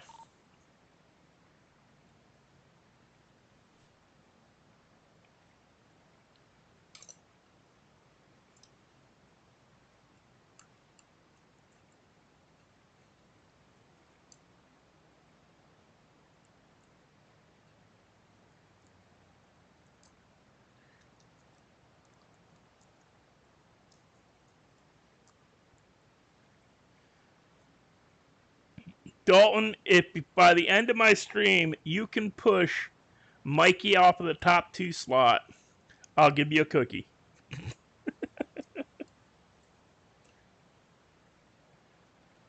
Because Courtney's been trying, and every time she gets anywhere even close, she loses.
Christopher, am I have to check for ID? Are you old enough to be gambling?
Hey, how's it going, Robert? Not bad. What you up to? Oh, just at the construction site getting lime, watching construction workers fight. Oh, he's starting fights with the construction workers. I tried to start it with these what do you call them? What do you call it? Workers? Miners? No. The workers that go from place to place. Migrant workers. Oh, yeah. Yeah, they won't. They run. They're scared of Oh, cats. yeah, these Uh, construction workers fight like nothing. You look at them the wrong way and they start fighting. yeah, no, I'm up at the vineyard area doing the canning and growing some weed. Nice. Yeah, I got 6 purple haze grown. Oh, yeah. So yeah, How I'm gonna be how stuck here long you till got after the left on it? tsunami. I started them at just before midnight. Wow. Yeah, I'll come visit you at some point, and when I get my truck full of lime, I'll swing by. Yeah. Mr. Frapples is looking for iron and silver. Just so you know, he's playing good. Do you Like know what he's paying for silver? I think it's like 25, 30. Because I've heard through the grapevine that some people are paying up to 50 for it, so you might be able to push him a little. Well, I know Jon Snow offered me 25, and I think Otis offered me 20. Okay. Yeah, I've heard 50 from from one of those three guys. That's as much as I can say, uh, Well, I know but yeah, Otis is he might be able to push the. he's been able to sell it for almost that much. Hmm. Yeah, these guys are desperate to make guns, so they will pay more, But at the same time, Frapples is pretty fair, so you might not want to push him much. Yeah, and that, and I mean, how much did he take from us one night? And we got $52,000. Exactly. Yeah, Jesus, that's what I mean. He's it's he's like, he's a pretty fair guy. it's that's a holy heck, that bought you, didn't that buy you a car too? I don't think I bought a car. I just kind of collected it. I'm saving up. I'm saving up. I'll probably buy a Camacho Jeep. I Really, I gotta should look save at up for a those, but house, but I gotta I look at one want of that those. Jeep though. Is that like Marley's Jeep? No, no, she's got like the base model Jeep. It's like the little Jeep. The Camacho is like the big pickup truck looking one. It's like more of a Oh, oh, off-road. oh, oh, oh, oh, that one. Yeah, yeah, yeah, yeah, yeah. Hmm. Yeah, no, she's got like the Wrangler. She's got the Jeep Wrangler. No, Yeah, she's got yeah, the Wrangler. no, Hmm. I've got the basic Jeep, the Winky. Yeah, That's yeah. that's the You got like original the basic. you got the Yeah, mash like old school Jeep. yeah. Which is why I got it. The guy did that, and I bought it for like 5.5K. So when they're selling it PDM for almost 20. Yeah, that's a good deal. Do they just never run out of those? Is that why it doesn't have a number by it? It's just like you can Yeah, always it's buy a infinite. little Yeah, you Jeep. can always buy one. Yeah, Interesting. I wish Yeah, you could well, get that half ton older the diesel. mining truck thing. Not the That would mining be truck. cool. No, the half ton. The ones that look like old army trucks. Oh, I don't know. The only one I can think of is like the one that they drive around near the mining all the time. No, no, no. These are like the ones they drive around all over Polita. The olive drab kind of Yeah. That's 1940, what I'm talking about, I think. 1950s. It's like the 1950s style um, army truck. Best way I could explain it, it's the kind of truck that you'd expect Indiana Jones to crawl up on from underneath up. I feel like we're talking about the same truck. It just doesn't have the big canopy on it. Okay. Okay. No, the mining trucks, those are bigger. Yeah. The I'm not ones that, talking yeah. about like the dump trucks. I'm talking about like the other trucks they drive. They have like pickup truck type things they drive around. Yeah, they're like pickup trucks with the wood slat side. Yeah, I think so, yeah. Those are bigger than the ones you're talking about. Yeah. But no, I wish they'd sell those, but you can't find them. I can't find them in any of the things. They might come in later. I hear stuff kind of shifts around at PDM. Like some things go away, other things come in. So it's possible. I know. Delo's still pissed he can't get his motorcycle. Yeah. He keeps complaining to me about me having the motorcycle. Like that he What? wants that. I swear he was like right there the day I bought He it. Because I swear he was. gave me a hard time about overpaying for it. He was. I remember being there because I brought it out. We were all down in Legion, We were all at Legion, and I and brought it. I Yeah. immediately like talked about how much I liked it, and then You want you it? told me something, and I said I'd pay 10K for it, and I swear D'Lo was like, "Why would you pay 10K? It's not worth that." You know, like he gave me a hard time, and I was like, "It's worth it to me." Like, Well, especially it was a but cliffhanger. I can't believe that was the one he wanted, the cliffhanger. he wants the what he really wants is the gargoyle or whatever. It's like the Yeah. cliffhanger with chains on it, but Yeah. it's like basically the same bike, so he would probably be pretty happy with a Yeah, cliffhanger. and I bought it from Otis for 10, and I said, yeah, I bought it from Otis for 10. I might sell it, and you're like, I'll give you 10 for it. I'm like, Yeah, okay. Oh no, I bought it for yeah, it's a 8. nice I bike. bought it for 8. Mm-hmm. And I said, Yeah, yeah, and I bought it for like that's why he was giving me a eight. hard Yeah, time I bought it for like because I was 8. immediately like, I'll pay more, and he was like, why would you do that? See, I don't know. I think I Maybe it even was said, somebody else, but I swear it was Dio. I think I even said it. You know, yeah, it was like Otis was really really hard up for looking for space. He says he barely rides, and he'd give it away for 8. And I was, I'll pay 8. And you're like, well, hell, I would have paid 10. And I says, you want it for 10? I'll give it to you for 10. And you're like, yeah. Yeah.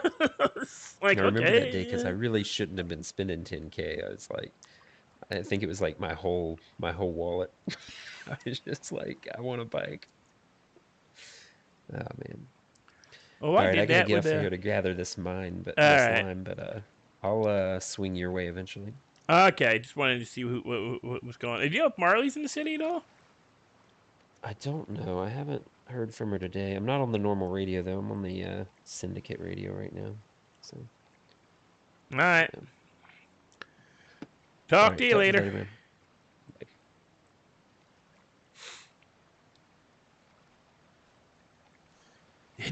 Tilo's still mad about that. It's like, dude, you were standing there. I remember.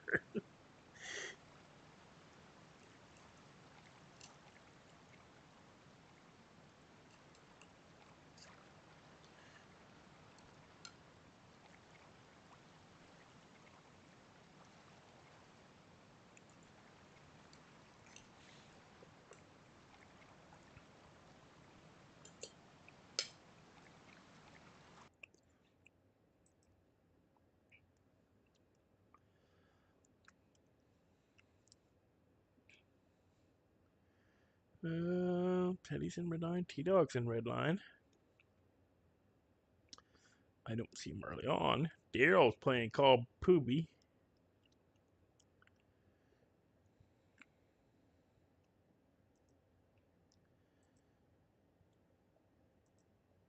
I'm sorry, Pinky Source. I never noticed that she. I gotta check my welcome tab more often on my own server.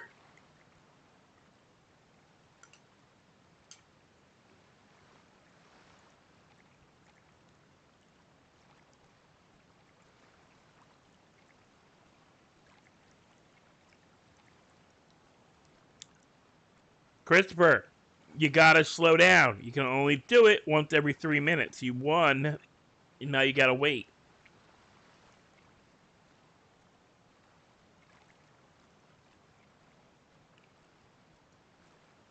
You gotta wait 3 minutes every time.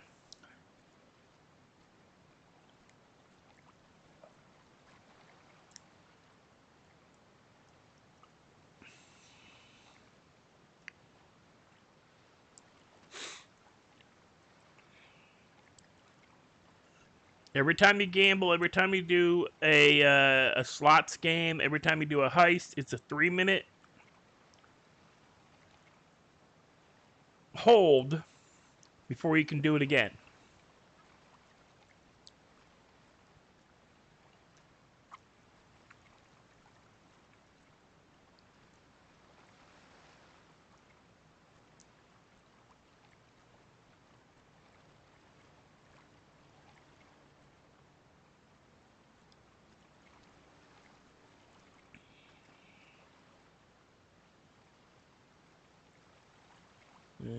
More fertilizer than water so far.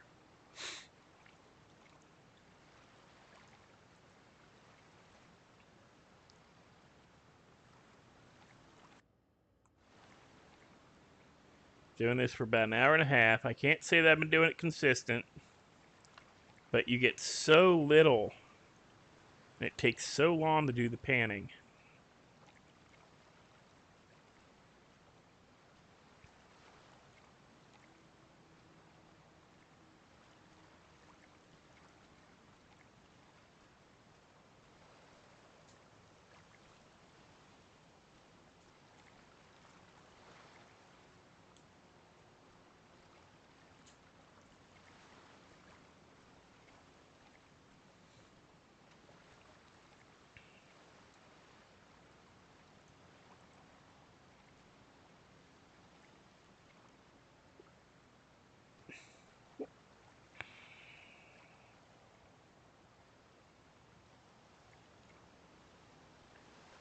There, see, you waited and now it worked.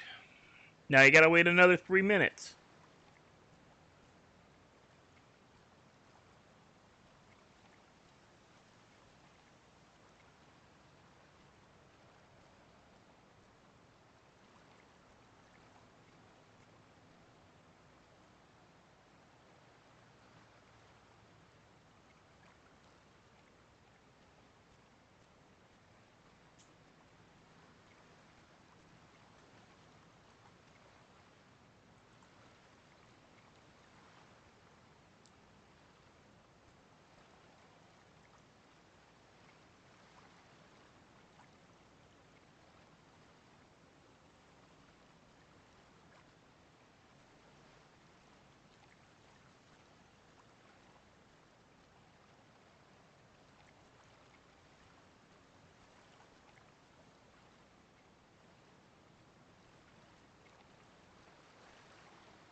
There's a 180-second cooldown, Christopher, which means 3 minutes.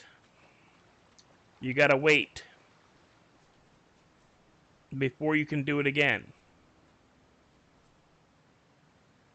It's to keep you from gambling constantly and essentially spamming my chat with nothing but gambling like you did before.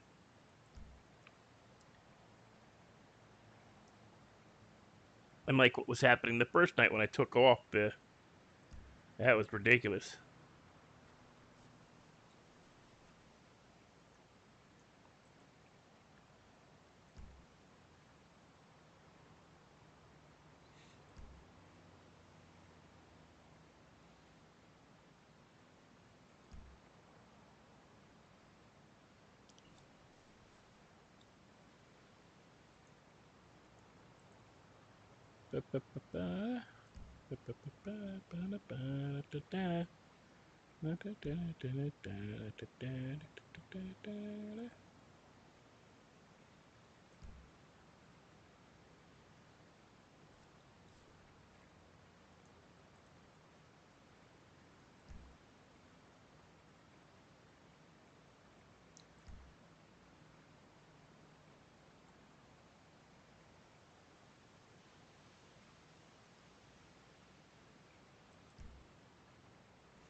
You're not waiting.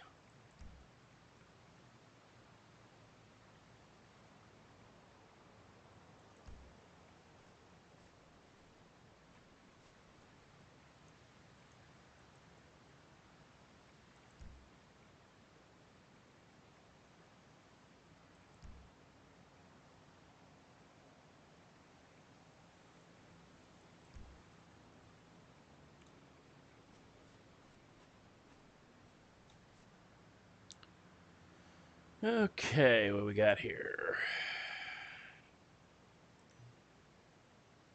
Oops. Okay, process. Uh,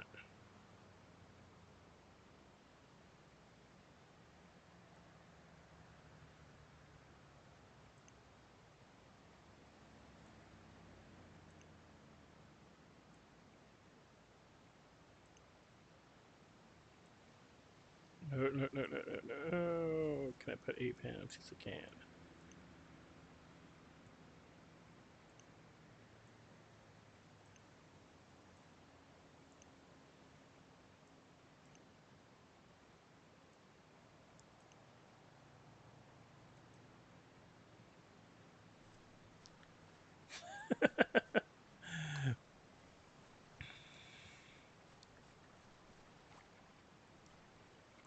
You gotta do. No, I'm just doing this because I said I'd be doing it every once in a while. That's not what I wanted to do. Dang it! I forgot I did my. Okay, wait a sec here. That. Copy that. Go back up here. Go here. There we go. That's what I wanted to post. And then do this.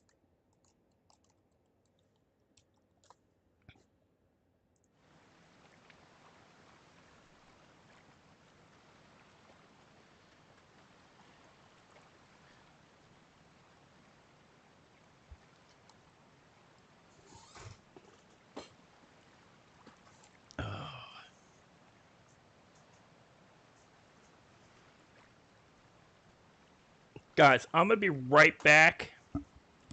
I need to let my dogs out and I need to tinkle. I'll be right back.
Well, he's doing it a little too soon. That's why.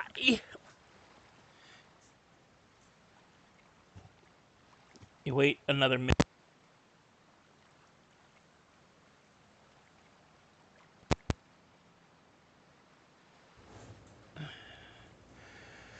Okay.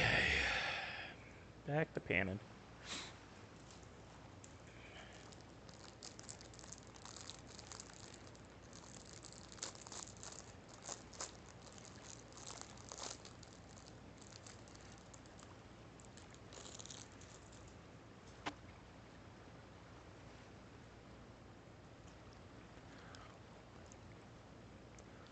I saw.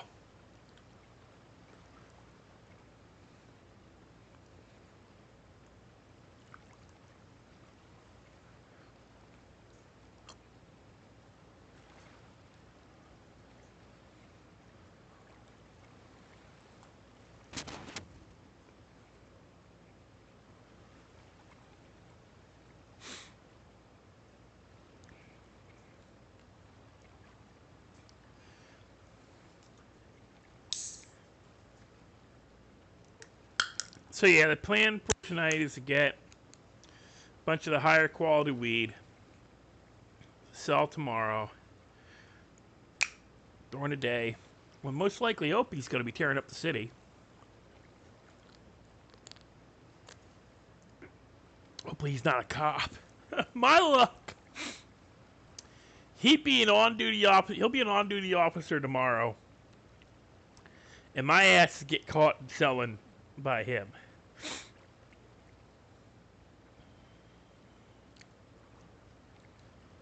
And I'm gonna have to bullshit my way out of it.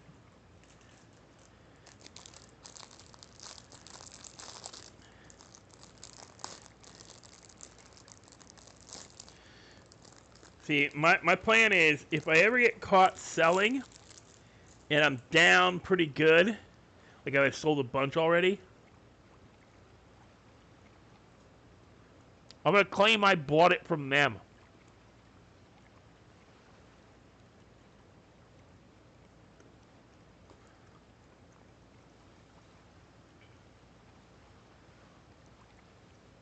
Later.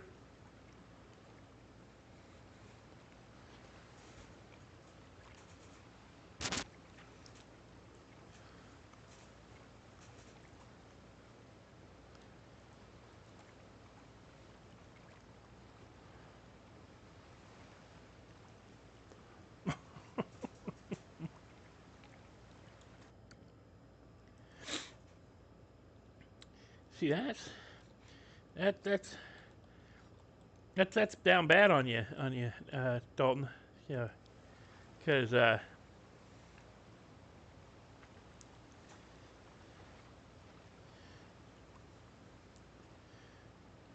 oh look, I lost. I lost 10 grand. Oop, inventory's full.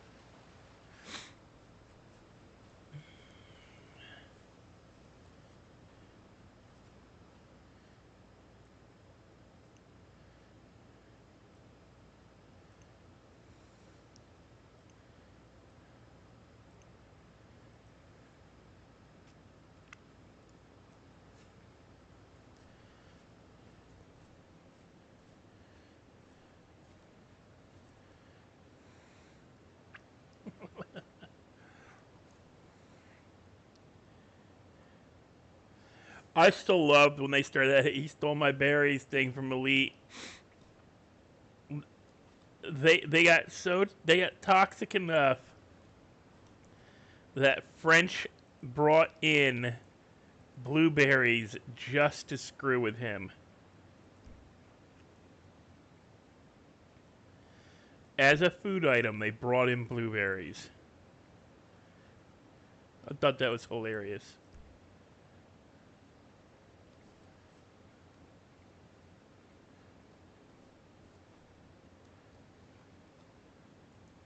And all the cops had blueberries. So anytime they took stuff off of Elite, that was one of the better gags. Whenever he'd complain about them taking his berries, he says, "You want your berries back?" "Yeah, I want my berries back. You stole my berries." They'd give him, they give him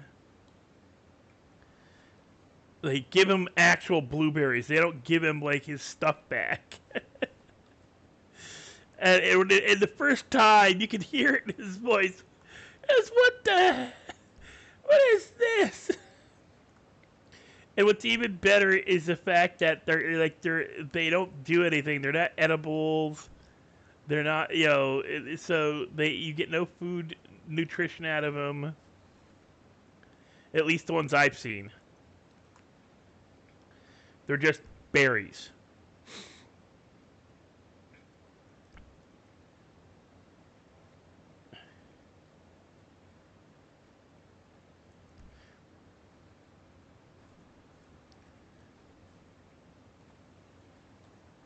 but it is one of the best server trolls I've seen in Redline. Is the whole berries thing that Frenchie pulled it, or Havoc pulled on Elite when Elite was just being really just really toxic at one point.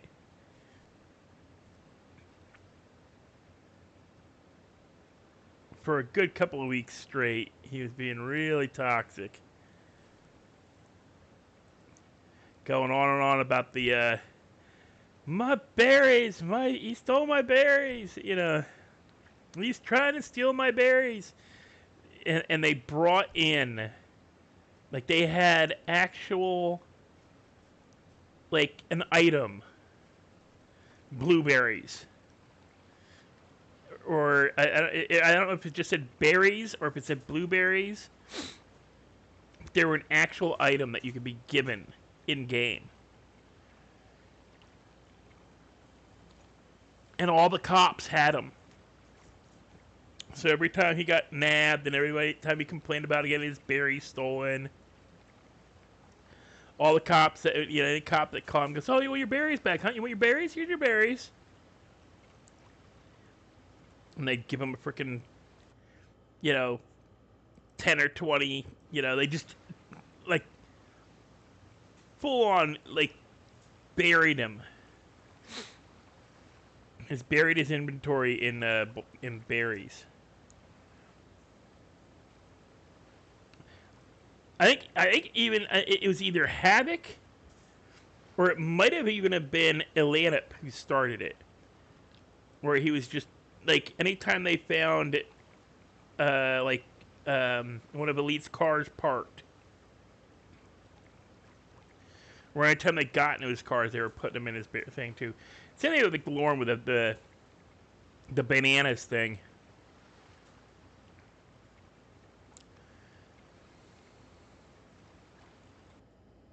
I need to check something real quick.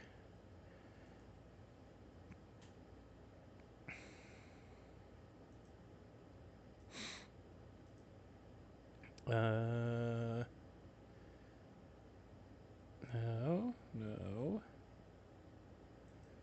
It was it? Okay, Streamlabs, yeah.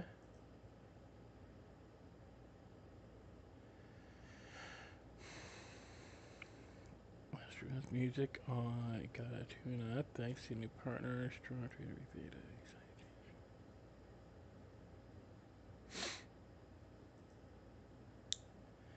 I'm gonna see about adding. Get Streamlabs. Do I have to get Ultra? Stream. Install.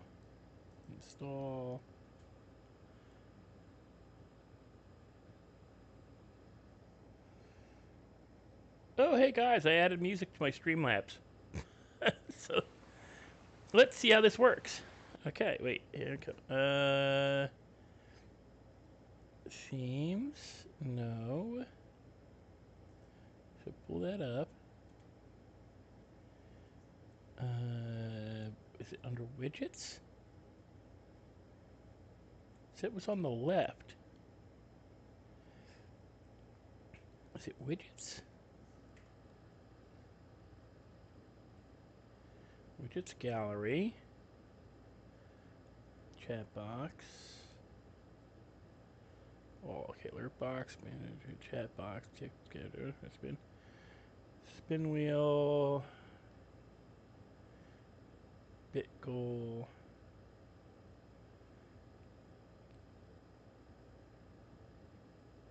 Supporter goal. Poll. Game widget. Star goal.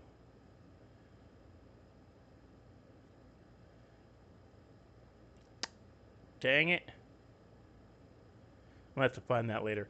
I actually think I looked into this for days like this when I'm doing the meh stuff to do music, but I cannot figure out for life of me where it is. I'll have to do a tutorial thing on it.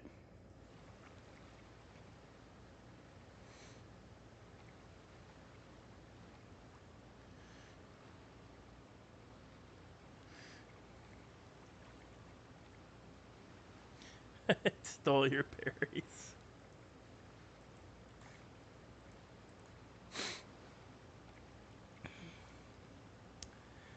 Well, ESP Racing found your berries.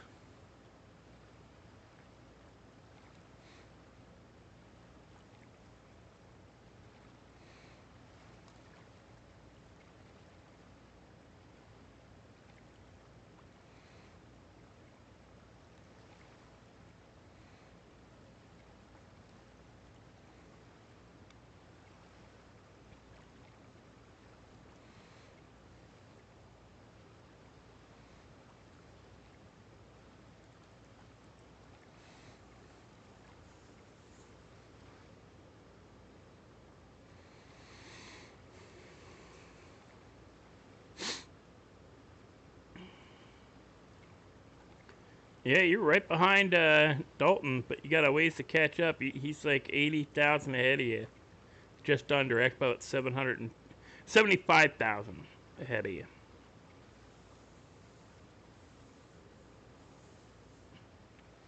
For 79, 79.5, 79.5 thousand.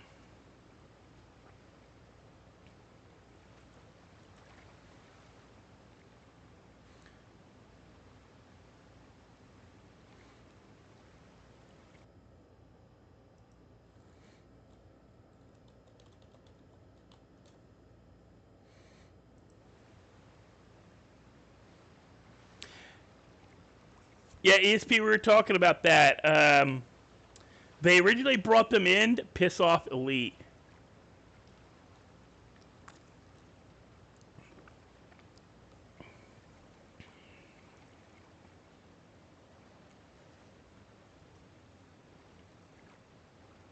ESP, who do you play in Redline?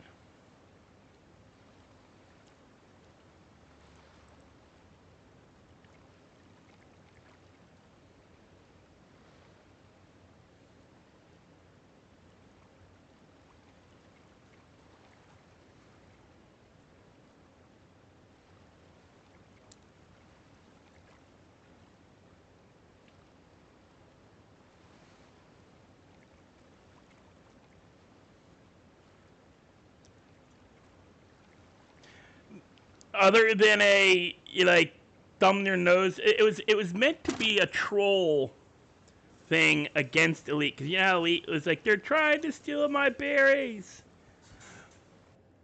See, I gotta remember to add you. Okay, because I'm pretty sure you're in my Discord, right? Yes, I thought you were.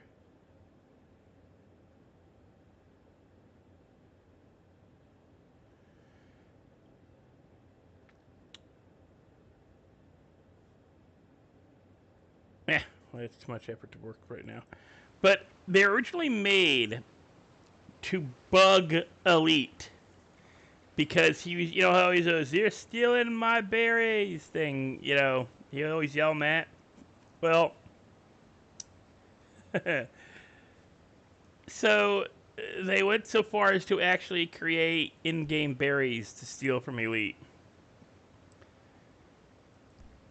And I don't remember if it was Opie, Ilanip, or Frenchie that really started doing it to him. But anytime they took his stuff, or anytime they found his cars parked somewhere, they would just fill his trunk with berries and just spawn them in and just fill his trunk up. It was pretty toxic. And then the cops, anytime they pulled him over and he complained about them stealing my berries, they go, oh, you want your berries back? You want your berries? And he'd say, yeah, you stealing my berries. I want my berries back. Yeah, give me back. And he'd start listing off the stuff that they taken from him. So, oh, yeah, no. You said you want your berries back. and they would give him berries. And they you can't eat them. They're just an item that floats around.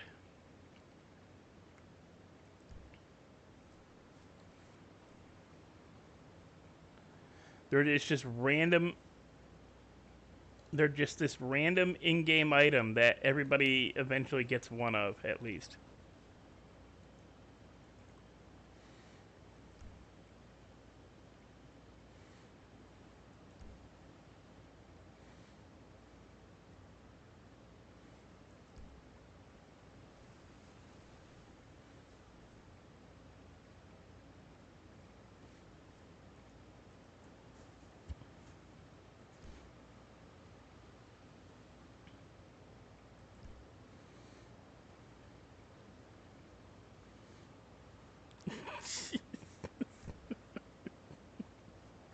Oh, sorry, Dalton. I shouldn't laugh.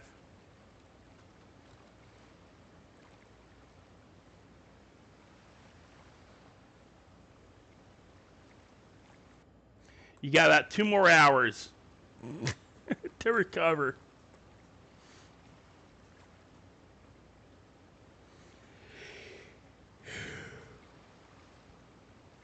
Night, man.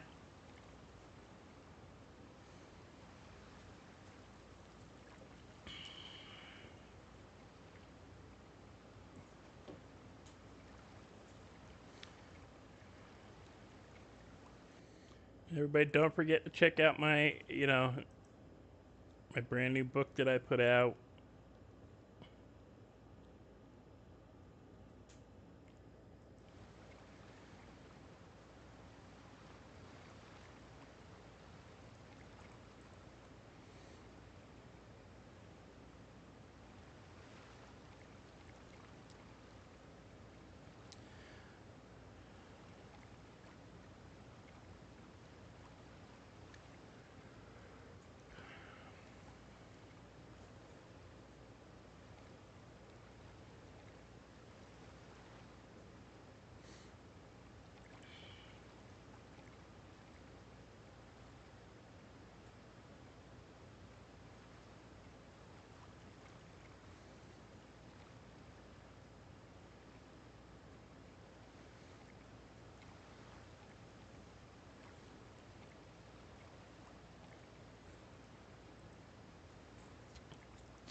I wish it didn't take approximately 45 seconds every time I had to do this, and you can't hit again until the items have all popped up, and it's the most tedious thing. It takes forever. You don't get all that much out of it. And I swear, when I first joined the server, you got a lot more.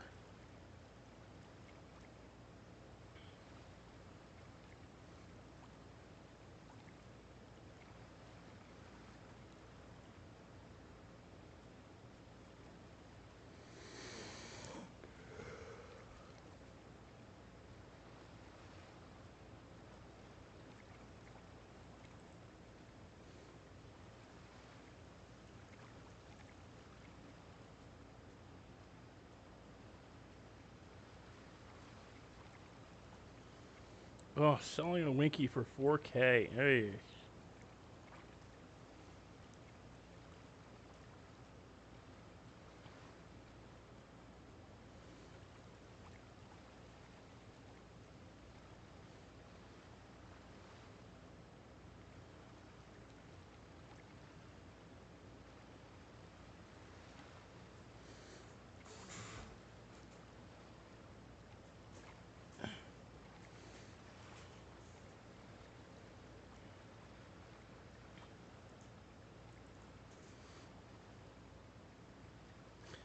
See, that's the thing. You gotta gamble at 420, Dalton. You know.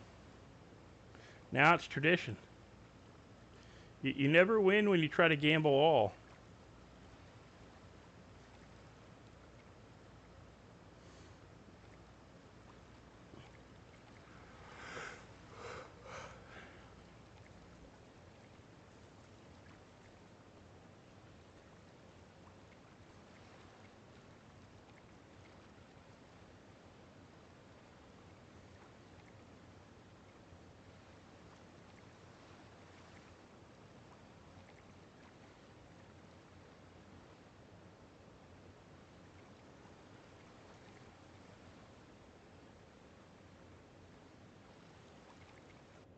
Yep, Mikey knows that special number too.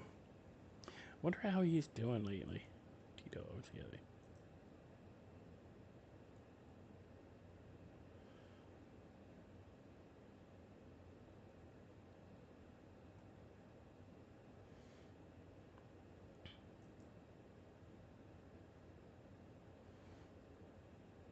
What the hell did that come up for?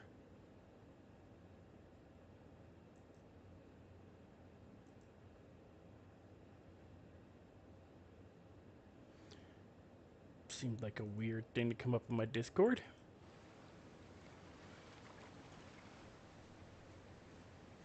Since that message was sent days and days ago from me to him, so whatever.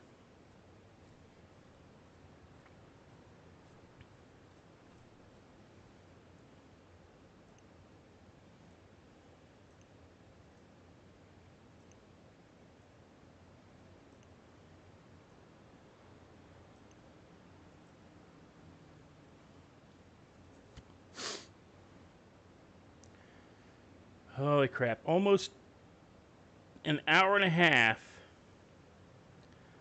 of panning, and it's what I got to show for it.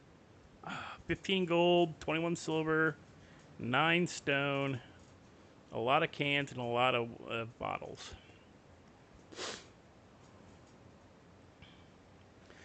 Now I'll say I've been probably panning straight for about an hour and 15, maybe an hour.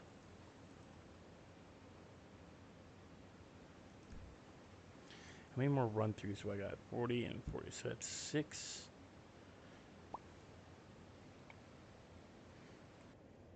Give me half a second, okay.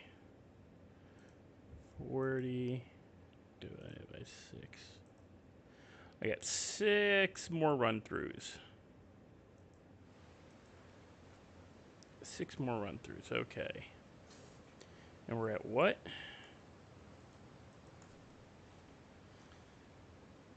Yeah, we're going to start letting everything drop to 90.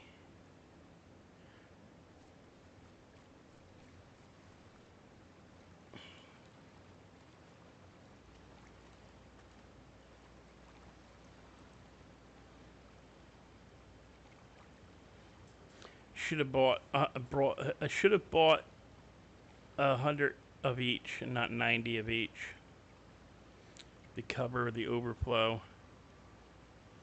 They were at 76%, so I shouldn't have any problems pushing them to 100. I should be able to push them over 80 by the next time I roll on them.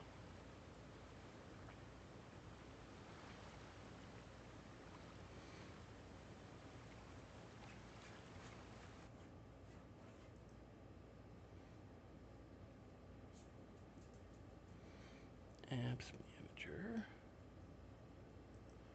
Oh, I found my music. I found the music, okay. And? Yes? Well, I don't do that.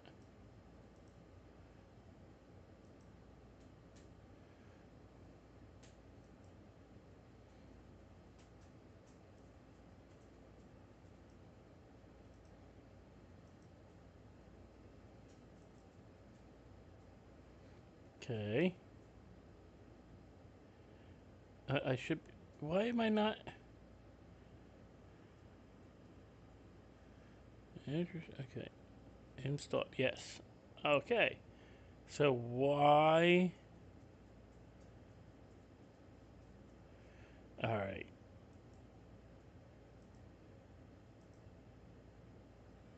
Not what I wanted to open.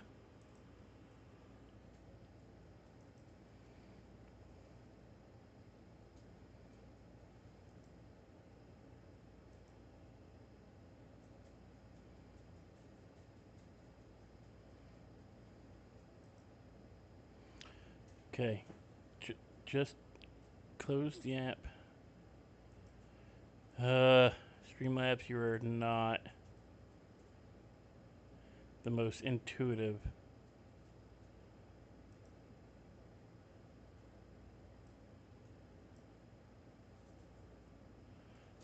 of devices. Now I can't see my damn stream.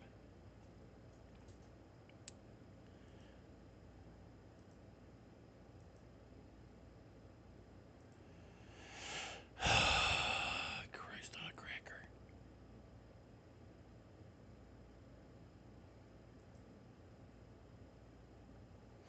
Nope, not what I want.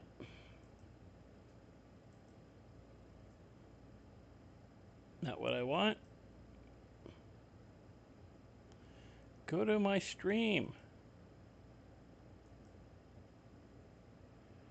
Why won't you just go back to the stream? I don't mean the stream in the game. I'm talking about the frickin'. I tried to get the music thing to open for Streamlabs, and now I can't see my. I can't tell. You know, I can't.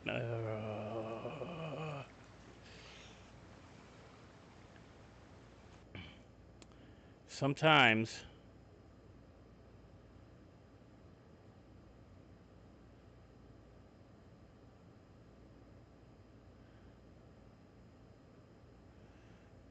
You know, this shit's supposed to be. There we go. Holy crap!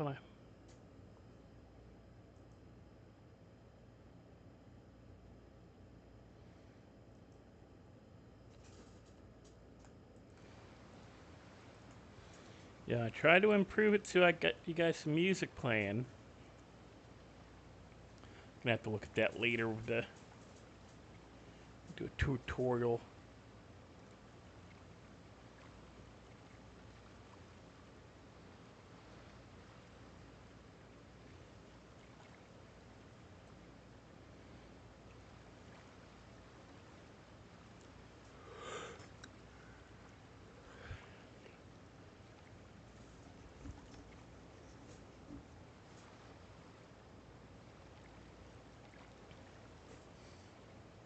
What I could do is just do this again, but nope, nope, nope, nope, nope, nope, no lady, no lady. Nope, that ain't gonna work.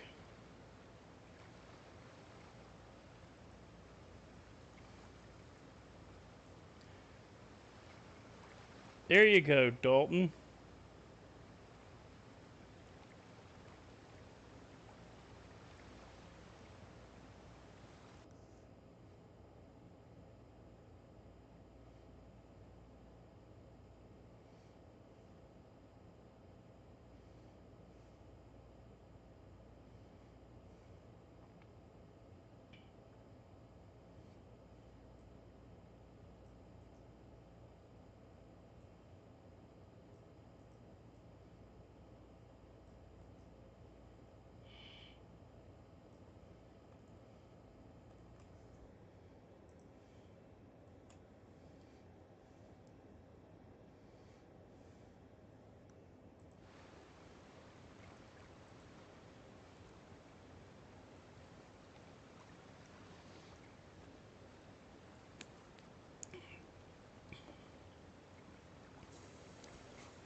Now you just have to earn another 200,000 points.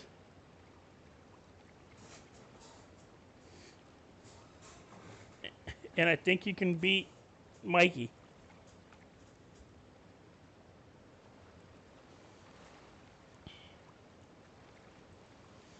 I'm surprised Mikey or Daryl haven't popped in yet. Well, Daryl's playing COD. Mikey's probably watching him. Though I haven't seen Mikey, might not be watching because. Let's say hello to him.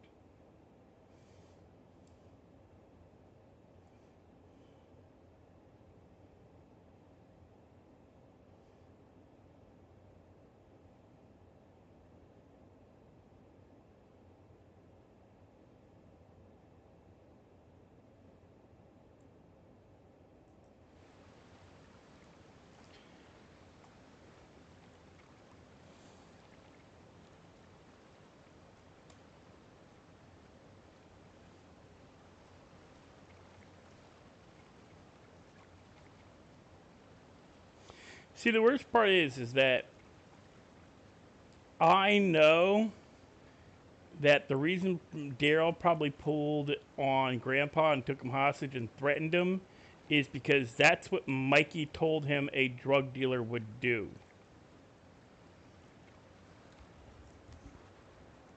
And he's not wrong, except for the fact that most drug dealers won't pull and take somebody hostage until it's absolutely necessary.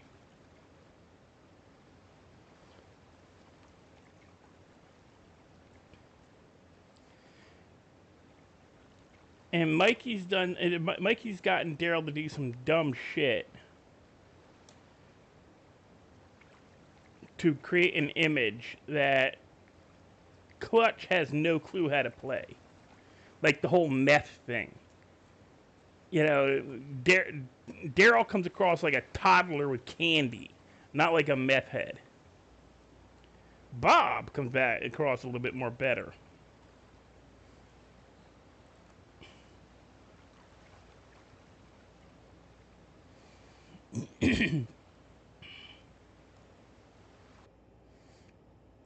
But Daryl is not believable as a meth head.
You have a good night, Dalton.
Right, guys, I'm gonna be right back.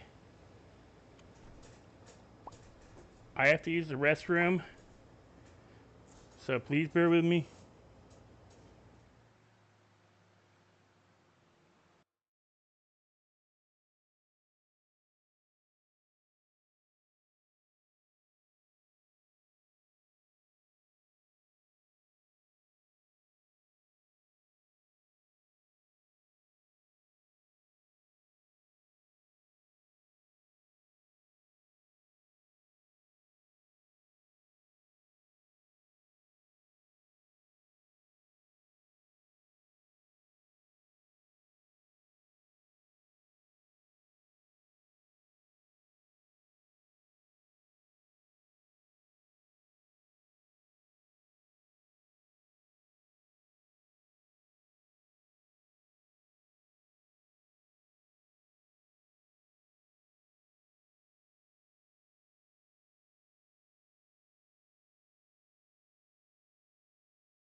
Okay, I'm back. Sorry, guys. If I do end up having to use the restroom a bunch in the next few, I may end the stream early because it's kind of unfair to you guys to hear me just getting up and going to use the bathroom every 10-15 minutes.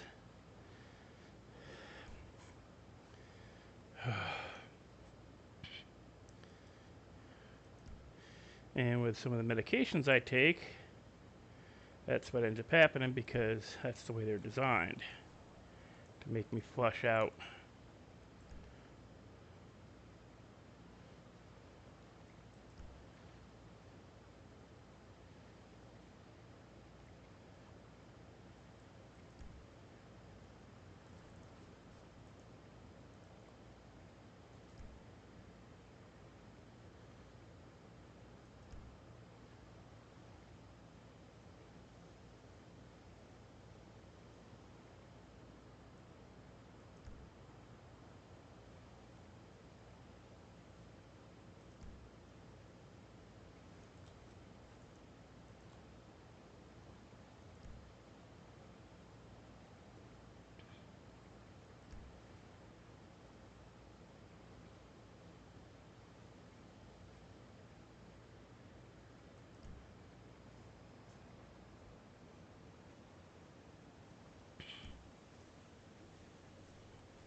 Oh, jeez, I'm sorry.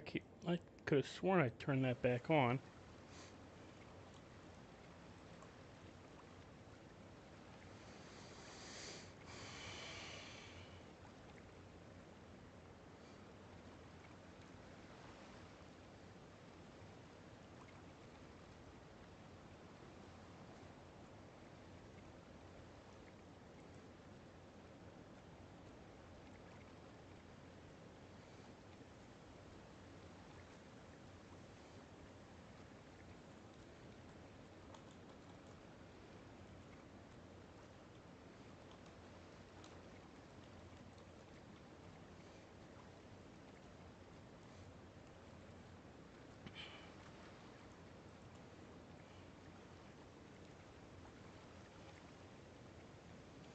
Actually, I'm about to do something.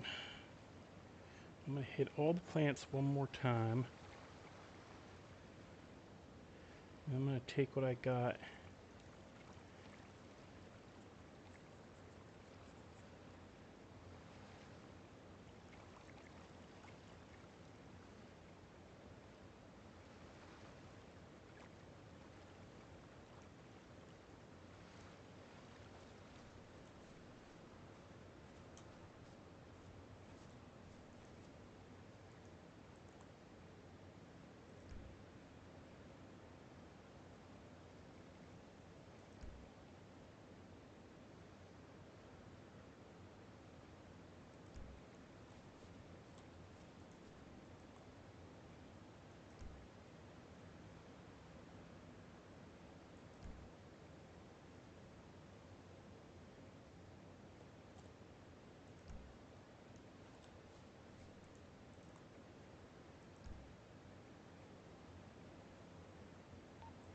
Hello? It. You still up at the same spot? Yeah, about to run into town, smelt some of the silver down and pick up a couple more things of fertilizer and water, though. Oh, I'm almost up to you.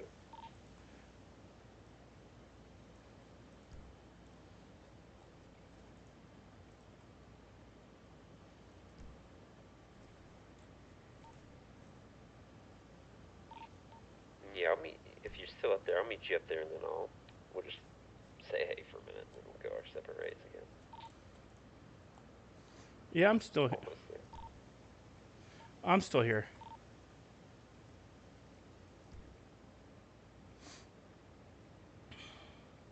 Thinking about going to pick poppies for a while. Got done doing line. I got 107 lime at the apartment that's got to go to Daryl. 107. Is that like 5 grand, 6 grand? Something like that. It's like 50 a line. That's what I sell it for anyway. 50. Yeah, I promised I'd give him 100. I promised I'd give him 1,000 lime and 1,000 sap because he gave me all them seeds.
I may want to kick his ass, but I won't welch on the debt.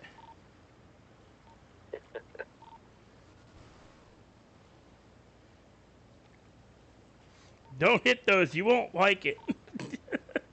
Yeah, hard as a rock when you run into them. Oh yeah, they'll take out my van.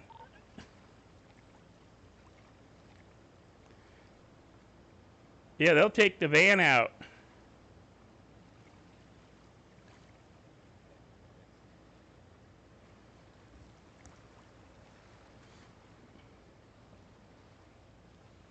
Oh, there you go. I was speaking kind of quiet, I think. Better now. The waterfall don't help much either. Yeah. Yeah, for sure. Yeah, I had a couple wrecks on the way up here. But yeah, those weed plants they'll take a van out. What kind are you growing? Is this all skunk or no? You're growing No, the long stuff. You're it's growing purple something haze. long. Yeah, Nice.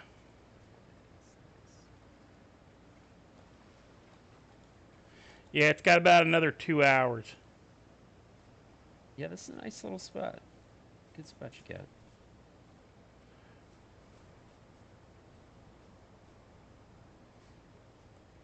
But yeah, I don't plant on the other side. It's good soil, but you can't see shit. Oh, yeah. So you lose your plants. Here, if you stand, like when they're still little, you can stand up or below them depending on the time of day, and you can actually make them out a lot better Yeah, through all the they're ground definitely clutter. hard when you that first stage. They're so hard to see. Something I learned is they like when you plant them, rather than planting where you look, they plant at your feet. You know what I mean? They plant underneath your right knee, directly underneath your right knee. So when you Yeah. kneel down, pay attention to where you kneel down with your right knee, and that's exactly where it plants. All right.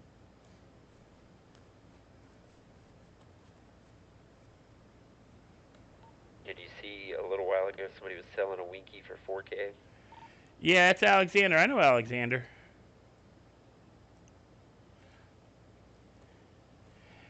Yeah, I missed it. I got to turn them back on because they were confusing me. Mm-hmm. But at the same time, now I'm not getting any notifications, so I miss shit. Oh yeah, yeah. Yeah, I saw it, but by the time I saw it, somebody else was already trying to buy it. But I was thinking like, I don't even want a Winky really, but for 4K, I'd buy one and keep it forever probably. Well, Just yeah, put it in because my they're garage. 20 grand. They're 20 grand at the store. Yeah, that's a good deal. You know what I'd do? I'd buy it and put it down at the down in the island garage and just leave it there. Just be my island car. Yeah. Oh, by the way, that's where the Coke is. It is in the island. South End, like we thought. It's just it wasn't growing proper when we went looking. Is it growing proper now, or is it still not Yep, growing proper? because D'Lo, John, and a couple others have been getting it. D'Lo, all of D'Lo's is from before the stuff. He's been Really? there 4 times. Yeah, Because he was it's like a saying it's huge growing stash. again.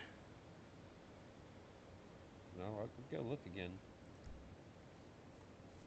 No, I keep hearing that, but I keep not seeing it. Well, you'd think if they've got all the benches up, it would all be up. Who opened up Yeah, it's very Knucklehead? weird that it's not there. Who opened up Knucklehead?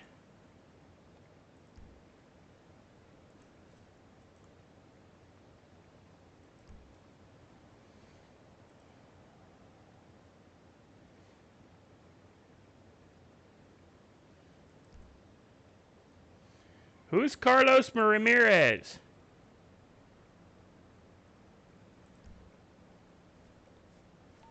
I don't know. Is that the guy that stopped by last night? Saying he got Maybe. hired? Yeah, I'm not sure. Maybe. What's he saying? Something about a turbo? What?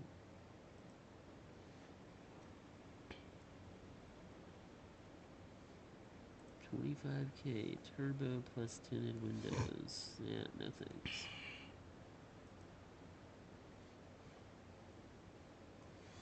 What the hell is it? What the hell is I don't that even thing? know. looks like a Yugo or something. Doesn't it look like a Yugo, like one of them European cars that everybody made fun of back in the 80s? Yeah, something.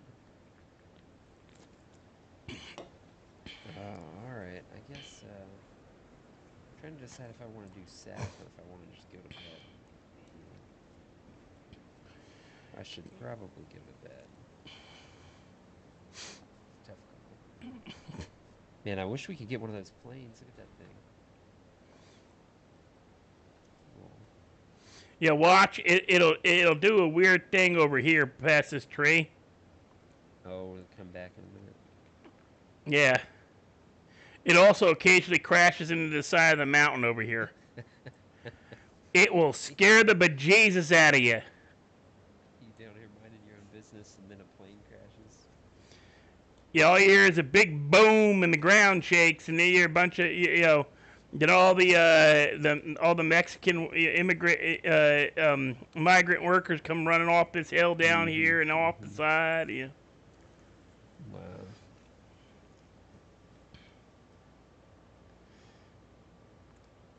it's kind of funny.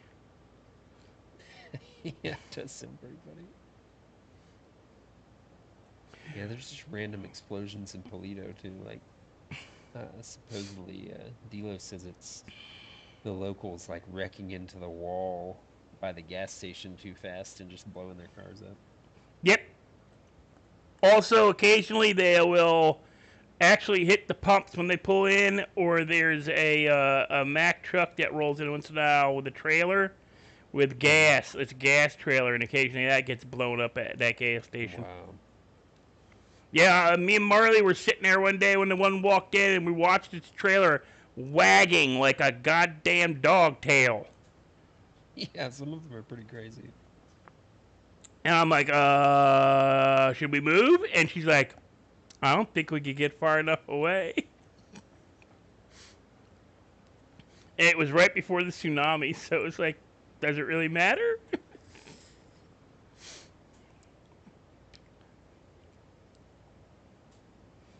Might as well eat. eat some pizza and drink some water before I do whatever I'm gonna do. Yeah. So you're about full. You got to go down and smelt your stuff down. Well, also I need a few more. I need to go and get a few more. I should have bought 100. I've only bought 90 to do the 6 plants. That's the 15 you need. I keep forgetting. Occasionally you need one extra sometimes. So Oh yeah. I have enough, and I want to make sure I have more than enough. So I'm gonna go get 10 more fertilizer, or 10 or 12 more fertilizer and water, just to make sure I can do 2 extra rounds. If you look, they're all like almost 90%. Most of them they at 60% growth. Oh yeah, quality 97%. And that won't even drop all that much. That's pretty good quality. 97%. That's pretty good. I'll get them the 99. Will All of the them. quality, once they're not hungry or thirsty, if you keep feeding them, does Yep. the quality keep going up? Yep. Wow, how about that? So that's what you do with the skunk. You want to have between 12 and 15 fertilizer. You'll end up with extra. I did 8. I could have done 9 plants. I did 8, but I had enough left over. I could have done 9 plants. Yeah. And what you do is especially with the skunk is you hit them their first ones, which is you bring it up. You put 4 and 4 in them. Because most of them it's 3 and 3. Sometimes it's like 4 fertilizer and 3 water. Sometimes it's 3 fertilizer and 4 water, depending on what the soil's like. But most of them are 3 and 3.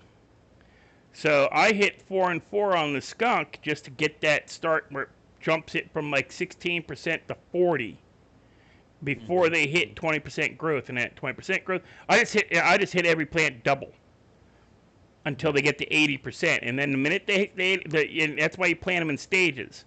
That's why you plant 2 at a time, and you plant 2, you water them till they're at 100%, and then you drop an extra fertilizer and water on both of them.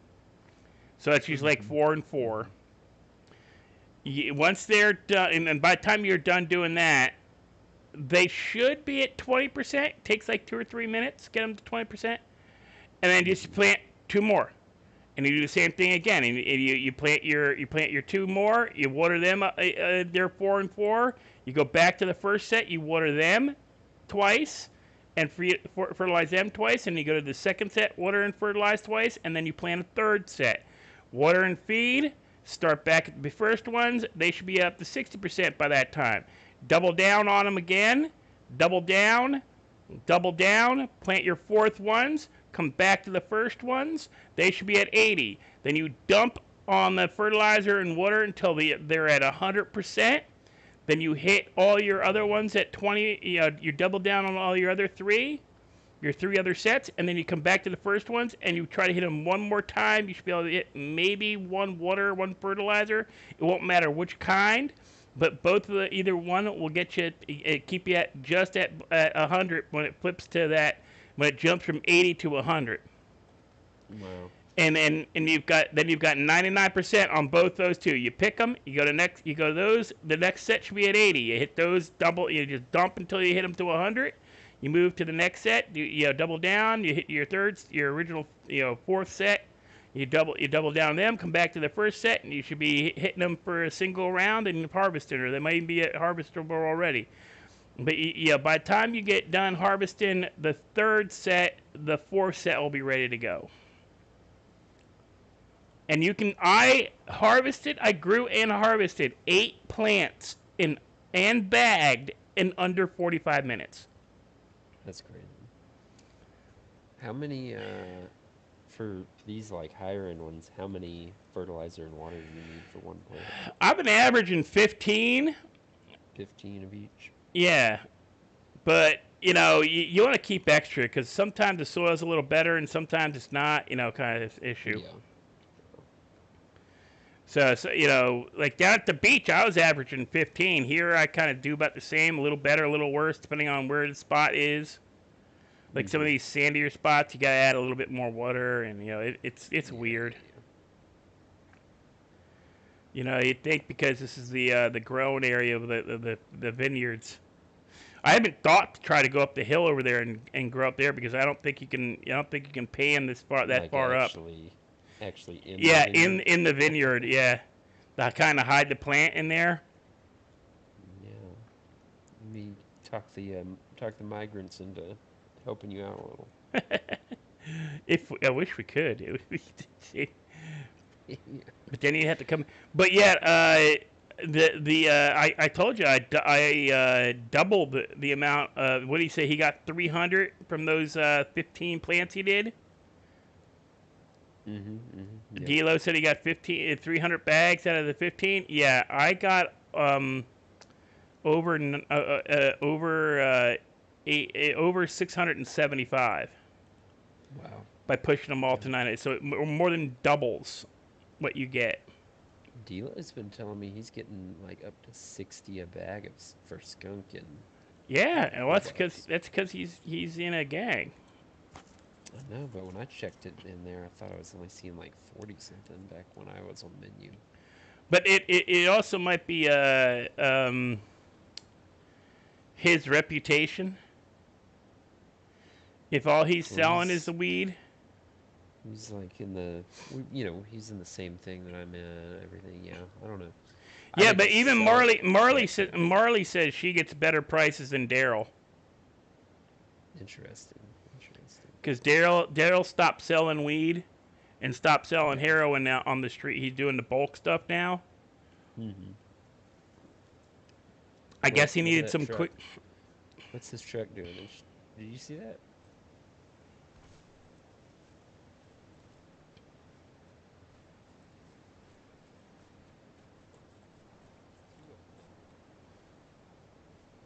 What the hell? What in the world? Yeah, one of them just. I just saw one with the trailer just drive straight off the edge and go down there. What's with his car? What is happening over here? They're having a hard time with that corner. Well, there's his Yeah, trailer. yeah, his trailer's still down there. That's Well, as crazy. long as they're locals and not people coming and fuck with my stuff. Oh yeah, I think you're good. I don't think anybody's gonna come up here.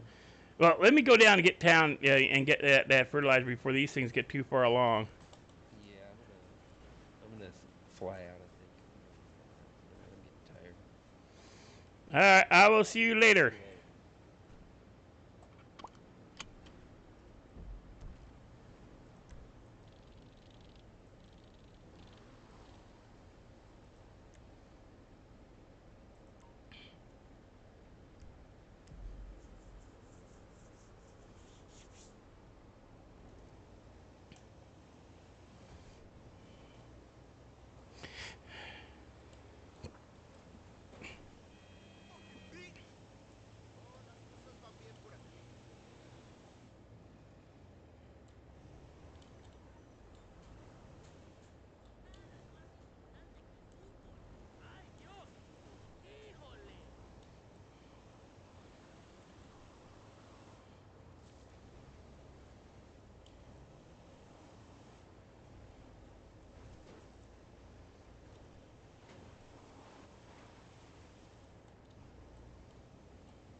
Oh, come on, dude. You can do better than 40.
Dude, if you can't make that fucking turn.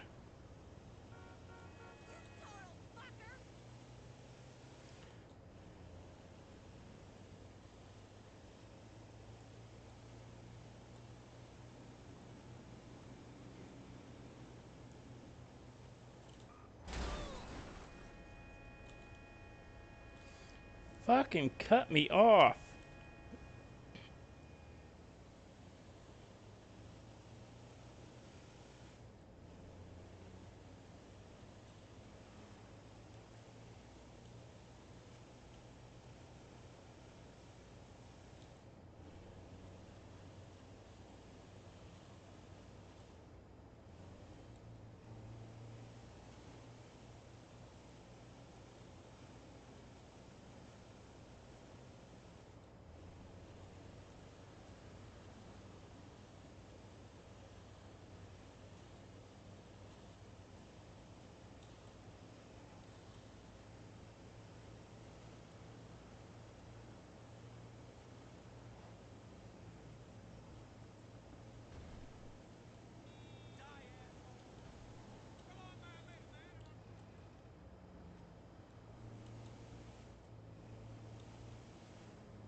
Is there a gas station up here?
Hello, everyone who just joined.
should not have my hands anywhere near that frickin' drill.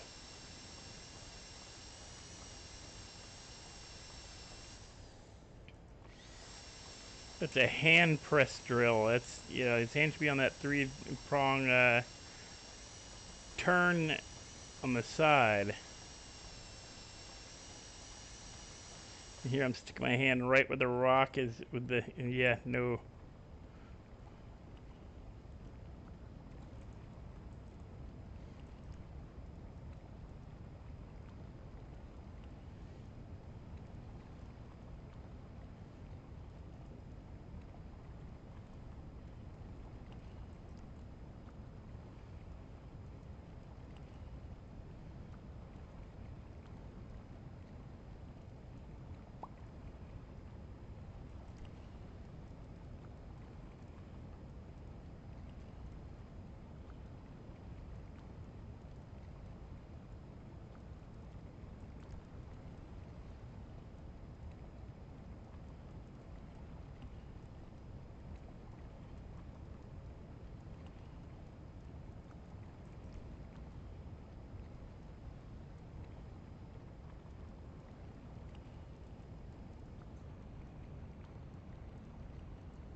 I want to be a smart ass and say, nope, all I got is tomatoes.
This also bugs the crap out of me. Yeah, I keep scrolling down.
You know, steel should be worth more if it requires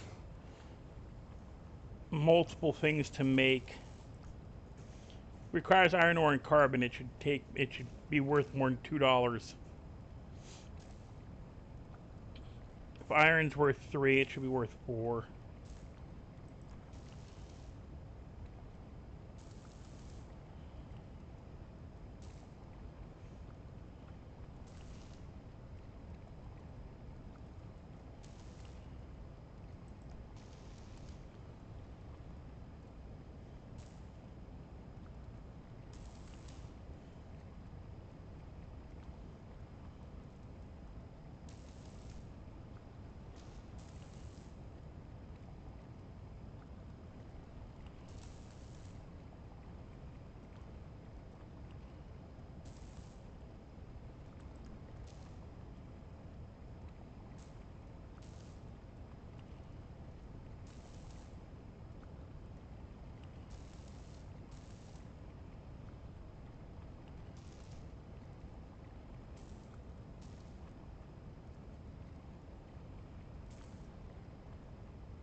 Fucking fleas.